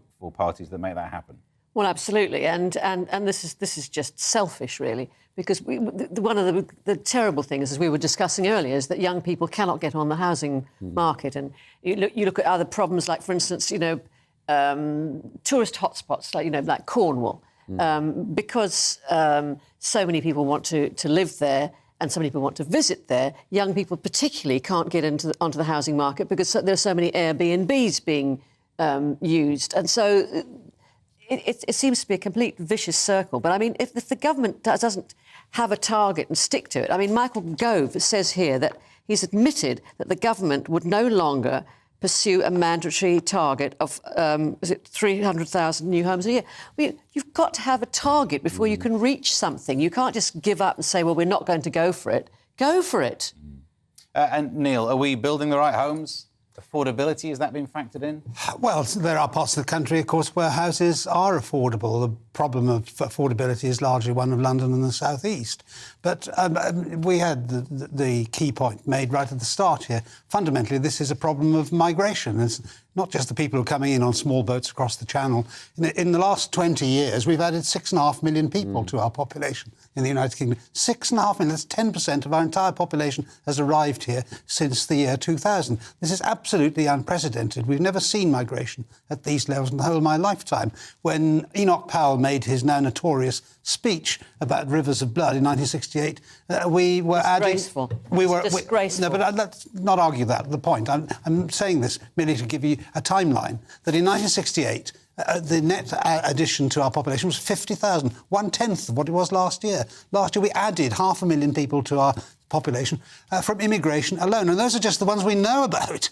So however many illegals have managed to escape detection is way beyond that. So, of course, if we're not going to be building many hundreds of thousands of more housing units, to use a rather grim term, every year than we are, because we're building about 200,000 to 300,000 housing units a year, but we're adding 500,000 to our population every year. Clearly, something has got to give somewhere, hasn't it? And I'm afraid, until the government gets a grip upon legal migration, then we're never going to get out of this problem. These two things also, you could view them as two separate issues. That by failing to solve the issue of not building enough houses, it causes other problems, which you can just call other problems. You've still failed to build enough houses. Absolutely. Other consequences. Absolutely. Young people and everyone else. But if they can't even build HS2, how are they going to build houses? What, as I said before, what is wrong with us as a country that we so fail to take our engineering skills and it's a planning problem, isn't it? I think it's also over-regulation. We have so many middle managers and regulators and bureaucracy at the moment that nothing ever gets approved, nothing gets through. The process for starting to build houses takes so long, or something like infrastructure or HS2. You blame the government because it has to come from the top. We are over-governed. But no, I don't necessarily agree that we are. I think we are just badly governed. We are badly governed, and we need to change the government. We're badly governed, whoever's in power. This is the problem. Not necessarily. Though, isn't it? No. Right, let's turn to the I. Blair, don't take peace in Northern Ireland for granted. Tony Blair warns of ongoing threat to peace in Northern Ireland for the 25th anniversary of the Good Friday Agreement. Are his worries? Oh, God, absolutely. Those of us who've lived through that whole, those decades of the Troubles, we understand what it was like, and it was horrendous. And the fact that they managed to somehow broker a peace all those years ago was an absolute miracle. And we're kind of teetering on the edge with this now. We really are. The fact that there hasn't been a government in Northern Ireland, they're still warring with that. The fact that that policeman was shot, it's all kind of... there's also been a terrorist threat for Easter Monday. They have very, very good intel about, attacks being planned. We cannot go back to this. We cannot go back. It's the most precious thing that's happened is that we managed to get some kind of a peace. Yeah. And it's got to be maintained. But we're a world away from where we were 30 years ago. I mean, 30 years ago, I was on an IRA death list because I had been the Northern Ireland whip for 2 years, getting all the government's legislation relating to Northern Ireland through. And if I went to Northern Ireland, which I did regularly, even staying in Hillsborough Castle, which was a fortified building, and I had 2 men with submachine guns accompany me if I wanted to go for a walk in the garden. We're a world away from all of that. And yes, there are a small number of hotheads that won't accept the peace process, and those are the ones we've been reading about and hearing about in the last couple of days.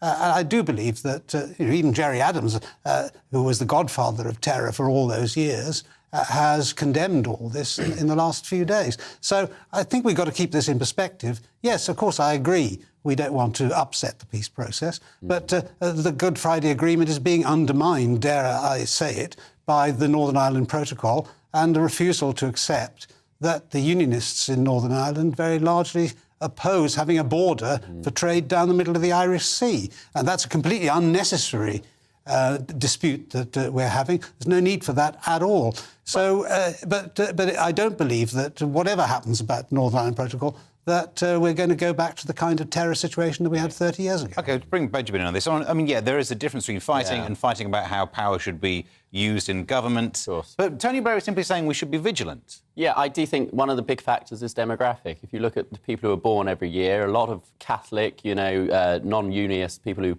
prefer the, side more with the Republic rather than with the UK, I do think that's going to be a problem that will play out over the next 30 years. Although demographically, there's also an increase in the group who relate to neither. Indeed, yes, absolutely. Right. People who don't care either way, that's also a factor. And that would potentially reduce the tension so that you might not see a revival of terrorism or, aggressions of that kind. But you will see more, I think, in terms of democratic activism, people saying something along the lines of, we don't want to be part of the UK anymore. So that's something to watch out for. There you go to the front page of, this is both the Mirror and the Express, talking about the Coronation, crowning glory for our real heroes. It's hopefully a feel-good story, Nina. Well, I think it is, and particularly, I notice here in the Mirror, they've picked out one of the 850, heroes, and that's little Max Mosley. Mosey, not Mosley.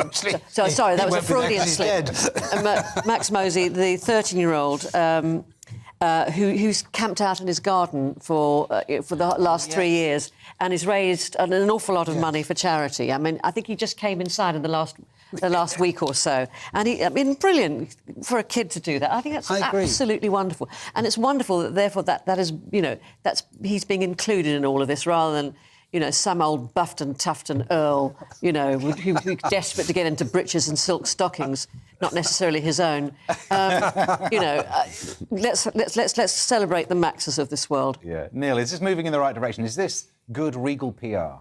Well, I think so. It's certainly a good news story, as you're saying. I mean, I hope that the coronation is going to be a grand affair and full of the pageantry that we associate with the coronations. It's a pity it's going to be so small compared with previous coronations. I mean, I can just about remember the last coronation, although I was only 4 or so at the time. It's the first public event that I can recall, even though it was all in black and white on our television, which we'd bought specially for the occasion, in those far-off days. But looking back at it all now, the grandeur of the event, but also the seriousness of the ceremony and what it's all about, and how it connects us with our remote ancestors of long ago, because this is something which has come down from 1,000 years ago, and it's a very, I think, a numinous occasion, which has a spiritual significance far beyond the pageantry. And I hope that's the message which we're going to draw from it. I wonder if we can investigate the age demographic issue here then a little, because I'm guessing you weren't born the last time there was a coronation. Not quite, no. I missed it by about 65 years or something. No. I think, even if this is a PR stunt, it's a very good one. It's not a bad thing to do, to introduce people who are not necessarily nobility or not necessarily bishops or MPs, but just people who actually work very hard and get very little recognition. It's very good. Although I'm wondering if my invitation got lost in the post, because still nothing. It says real heroes. I thought I was one. Apparently not. Blame it on the post, because you can blame quite a lot on the post. Well, yeah, there's always strikes. There's always strikes. And even though this is probably not the story anyone wanted me to double back on, I'm going to. In the front page of the Telegraph, heavier lorries plan means more potholes. Just because, I know I ranted earlier on about smart motorways. With heavier lorries, potholes are already the thing that just annoys anyone who has to get in a car. If you get on a bike, they're a death trap.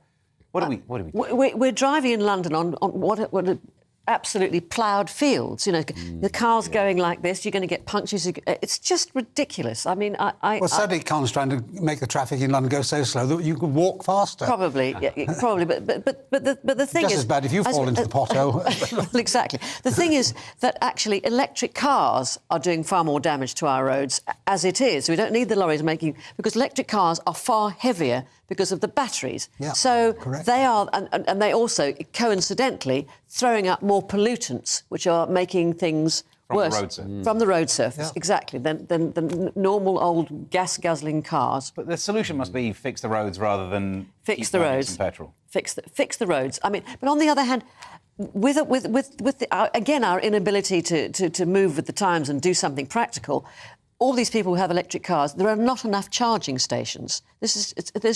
Why can't we just take hold of a project and go with it? It's making the list of things that we can't do. It's pathetic. It's pathetic. But in China, they've gone down a slightly different route. Instead of charging the car, you go and swap the battery for one which is full. This, of course, is much easier to arrange than to have the millions of charging points that you require if we're going to go down that route, which is yet again, I think, where the government is putting all its eggs in one basket, and it's going to end up with those eggs firmly on its face in due course, because we're not actually creating the infrastructure for electric cars that are required. And yet, supposedly, we're going to phase out petrol and diesel cars within 7 years. Well, yeah, we'll see if that happens then. But better move on. More from the papers next. And another classic film has been edited to accommodate our modern sensitivities. We'll see you in 2.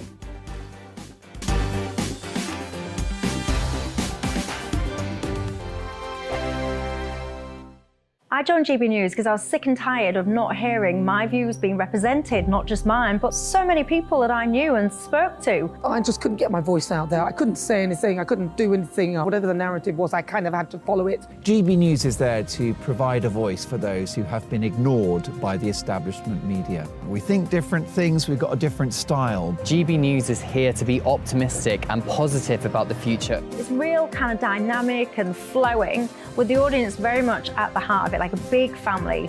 Here at GB News, we talk about the things that matter to you. Hearing the voices from right across our towns and cities, especially our towns. All sides of the argument represented with a heavy dose of opinion.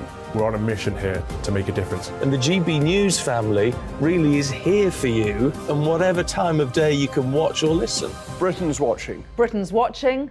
We're proud to be GB News. The People's Channel. Britain's news channel.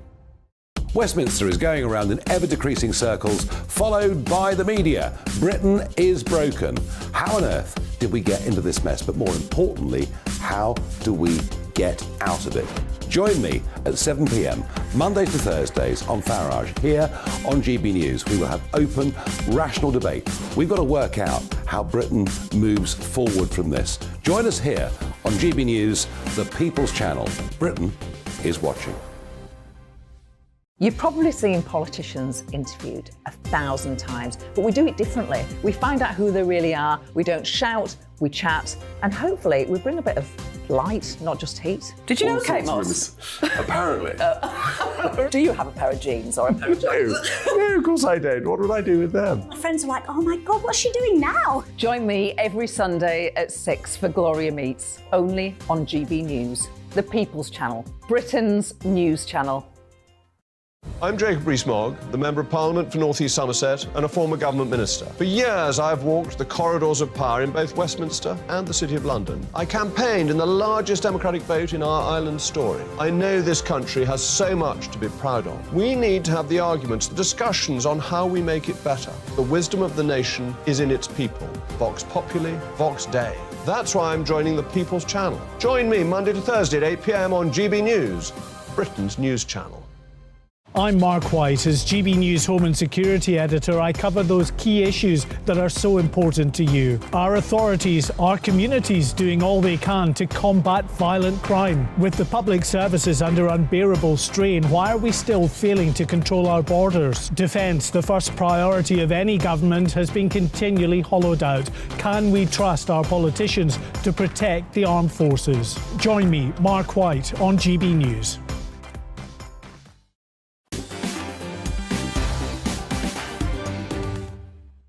Welcome back to Mark Dolan Tonight. I'm Stephen Allen. Let's get into some more of your emails. Dawn, on the subject of my take at 10, said, Steve, that was the best argument I've heard against ULEZ zones. It proves it's all about money-making, nothing to do with cutting carbon. Excellent. Thank you, Dawn. Bridget, on that take at 10, says, we've lost many engineers. Companies that employed them have closed. I've known several engineers that got made redundant, including my late partner, a design engineer. He always said we wouldn't have teach future generations. Engineers used to serve apprenticeships. We need those back in a big way. George, on the subject of Donald Trump, says, what does John mean that we haven't heard from Trump in ages? He literally did a press conference immediately after. That's still probably not quite as much as he normally does. John, on our papers so far, my solution to the housing crisis, says John, is reconstruct hundreds of empty shops into housing. And Jim says, dreadful globalist Blair just stirring the pot. He's spouting dangerous words. And I'm reminded of... that was when Tony Blair said, this moment is not about sound bites, but I feel the hand of history on my shoulder. I believe that was that beautiful moment. Let's get back into the front pages. Let's look at this on the front page of The Guardian. Personalised cancer jabs may be ready in 5 years. This groundbreaking personalised vaccines for diseases such as skin cancer could be ready in as little as 5 years, according to top pharmaceutical company, potentially saving millions of lives. Benjamin, I'll turn to you on this one. I mean, I'm no scientist enough to understand this. If what they're saying is true, this is amazing.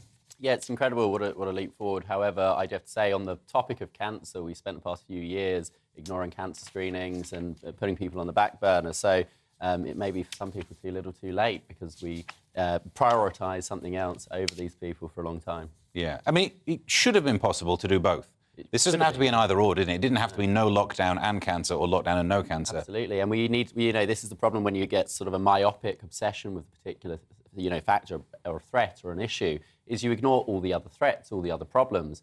And then, as we've seen it play out, the side effects of lockdown have been worse than potentially not doing it at all. Oh, I disagree with you there. I mean, how many more people did you want to die? We have a death rate of over 200,000. I think more people died from lockdown than would have done. Well, that's... But again, you're about to have the argument of either or, and it didn't have to be either or. That's the thing, whenever this heads absolutely. It's certainly not the case in Sweden, where they adopted a completely different approach from the one that we had in this country. I mean, this is a discussion... Of the Scandinavian countries, they had a higher death rate. I'm going to press pause on that, otherwise we will move away from this story, which is potentially finding a way to... That was my fault, sorry. Look what you've done. Yeah. But actually, I'm going to ruin it and go back to it. Yeah. This is to do with a vaccine. Do you think there is as much vaccine trust? If new scientists have created in such a short time, I remember that was one of the tropes that went around, how speedily it was done, will people trust a vaccine that cures cancer? The thing with cancer is a terrible, terrible curse on all of our lives. I'm very lucky that nobody in my family has had it, and I thank God for that. I think if you have cancer and there is a potential, you will take mostly anything that was going to help you. Because what is your choice? What is your choice? It's a vaccine, though, so you don't have cancer at the stage when you have to take it. No, well, this is the thing. People, if it's a genetic thing, if you're predisposed, your family is predisposed to have the cancer, whatever it is that makes them have cancer, like breast cancer, there's a particular gene, then... I would think a majority of people, there are going to be people who will not be vaccinated for anything, but the majority of people... You say that, but there are people who have cancer, quite serious cancer, who won't get chemotherapy because it's too disruptive to their life. And they're more likely to say, I'll spend the last months of my life, or however long it is, making, amends with people and so on and so forth. But I've never had to make that decision, and I've actually thought, well, perhaps that's what I would choose. That's perhaps what I would choose. I mean, because chemotherapy is terribly severe.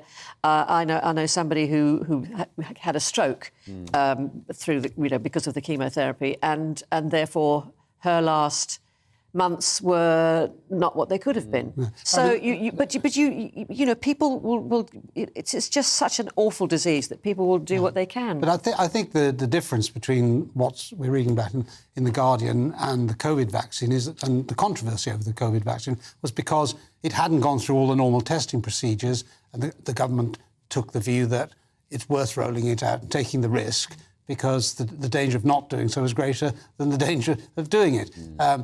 I don't know whether that proved to be a sensible decision or not. I'm personally sceptical. But I think that's what will be different about this, is that presumably this vaccine will go through the normal testing procedures before it is unleashed upon the public. In the space of 5 years, yeah. Well, look, a little bit of lighter note. We can do the front page of the Daily Star says, sun's out, buns out. Plans for Easter in this glorious weather? Yes, going down to Surrey for the weekend to stay with old chums who we haven't seen for a while, so that'll be fun.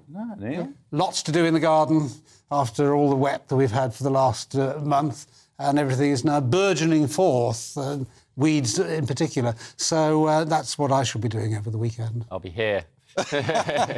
You sound less happy about that than the previous two answers. Yeah. And we'll quickly do this one then. The Little Mermaid's the latest victim of rewrites in 2023. This adaptation faces new lyrics to include consent. Naturally, it's caused a bit of a splash. It is necessary, or does something smell fishy about this to you? Benjamin, quickly, do you reckon we should be editing these things? Well, I just think you shouldn't go backwards. You should leave things as they are and let people make their own judgments. Nina, quick comment, if I could. It's ridiculous saying that going to kiss somebody is forcing yourself upon them. That's really extrapolating beyond what it should be. I mean, my only thing is that Alan Menken, who wrote the original, was working with Lin-Manuel Miranda to change the lyrics. So I think, well, if the composer has decided it, then there's probably more validity in it. We have to interrupt there. Sorry, out of time, Neil, otherwise I was taking your take on The Little Mermaid. I had so much to say as well about it. Thanks for watching for tonight. Headliners is on the way for you next. Hello again. The fine weather many of us have had through today will continue overnight. That does mean it will turn chilly under largely clear skies, but then tomorrow brings plenty of dry and warm sunny weather, all because of high pressure which is dominating the picture across the UK, keeping fronts in the west at bay. But we are going to see this weak front trying to push its way in from the North Sea. Now that's going to bring a little bit more cloud to eastern and northeastern parts of the UK, and also some rain. Could turn a little bit heavy at times over eastern parts of Scotland overnight. Elsewhere, there'll be often clear skies, and under these clear skies, temperatures are going to take a bit of a dip. Whilst it won't be quite as cold as last night for most, it could still be a touch frosty for some, and watch out for a few patches of mist and fog in the south later in the night. For many then on Saturday, getting off to a bright start with plenty of sunshine. Still some cloud across eastern northeastern parts, but most of the rain will clear away, and a good chunk of the cloud's going to break up as well. So for many, it is going to be a largely sunny afternoon. Plenty of spring sunshine, and in that sunshine feeling pleasantly warm with temperatures a touch higher than today, with highs of around 16 or 17 Celsius. Later on, as we go through tomorrow evening, we are going to see a bit more cloud across parts of Northern Ireland. Winds strengthening here too, all due to this front that's trying to push in from the west. This will bring some outbreaks of rain here as we go through the evening, and perhaps to western parts of Scotland too overnight. Elsewhere, it's looking like a largely dry night. There will be a bit more cloud than we've seen through some recent nights. As a result, temperatures perhaps not dropping quite as low as they have done recently. Otherwise, through Easter Sunday, it's again, for much of England and Wales at least, looking like another fine day. Yes, there'll be a bit more cloud around than of late, but as we head through the middle part of the day in particular, it is looking largely sunny. Outbreaks of rain through the morning across Scotland should clear away towards the north, but then some wet weather is going to push in from the west later on, and that will sweep across the UK into Monday, bringing a change to more unsettled conditions.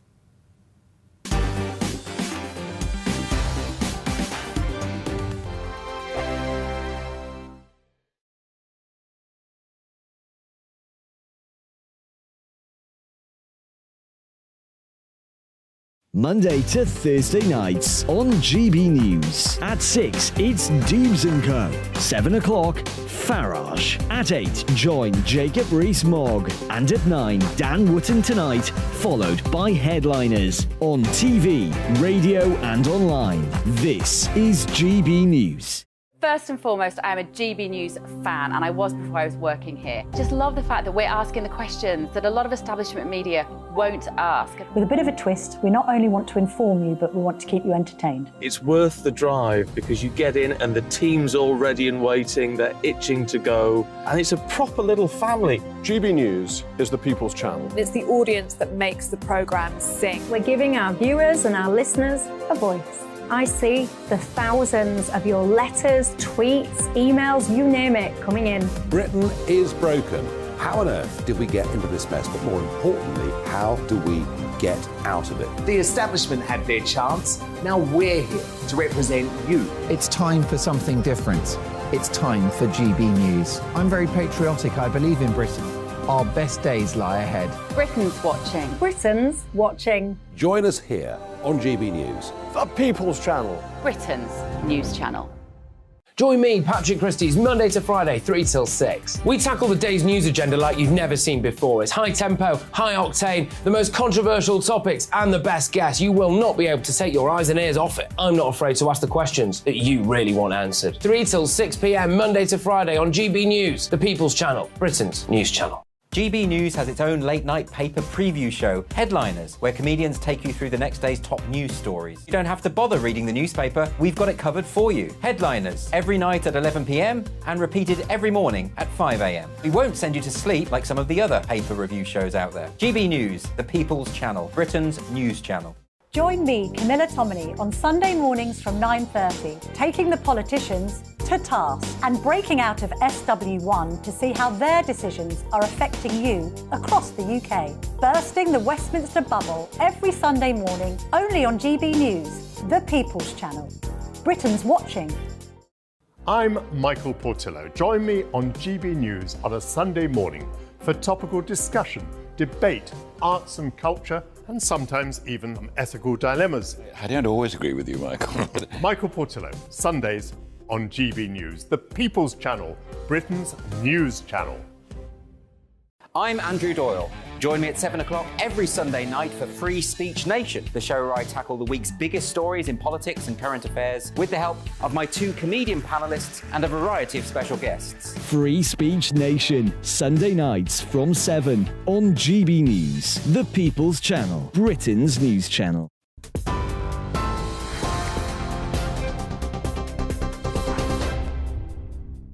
Hello there, welcome back. I'm Bethany Elsey, keeping you up to date from the GB Newsroom.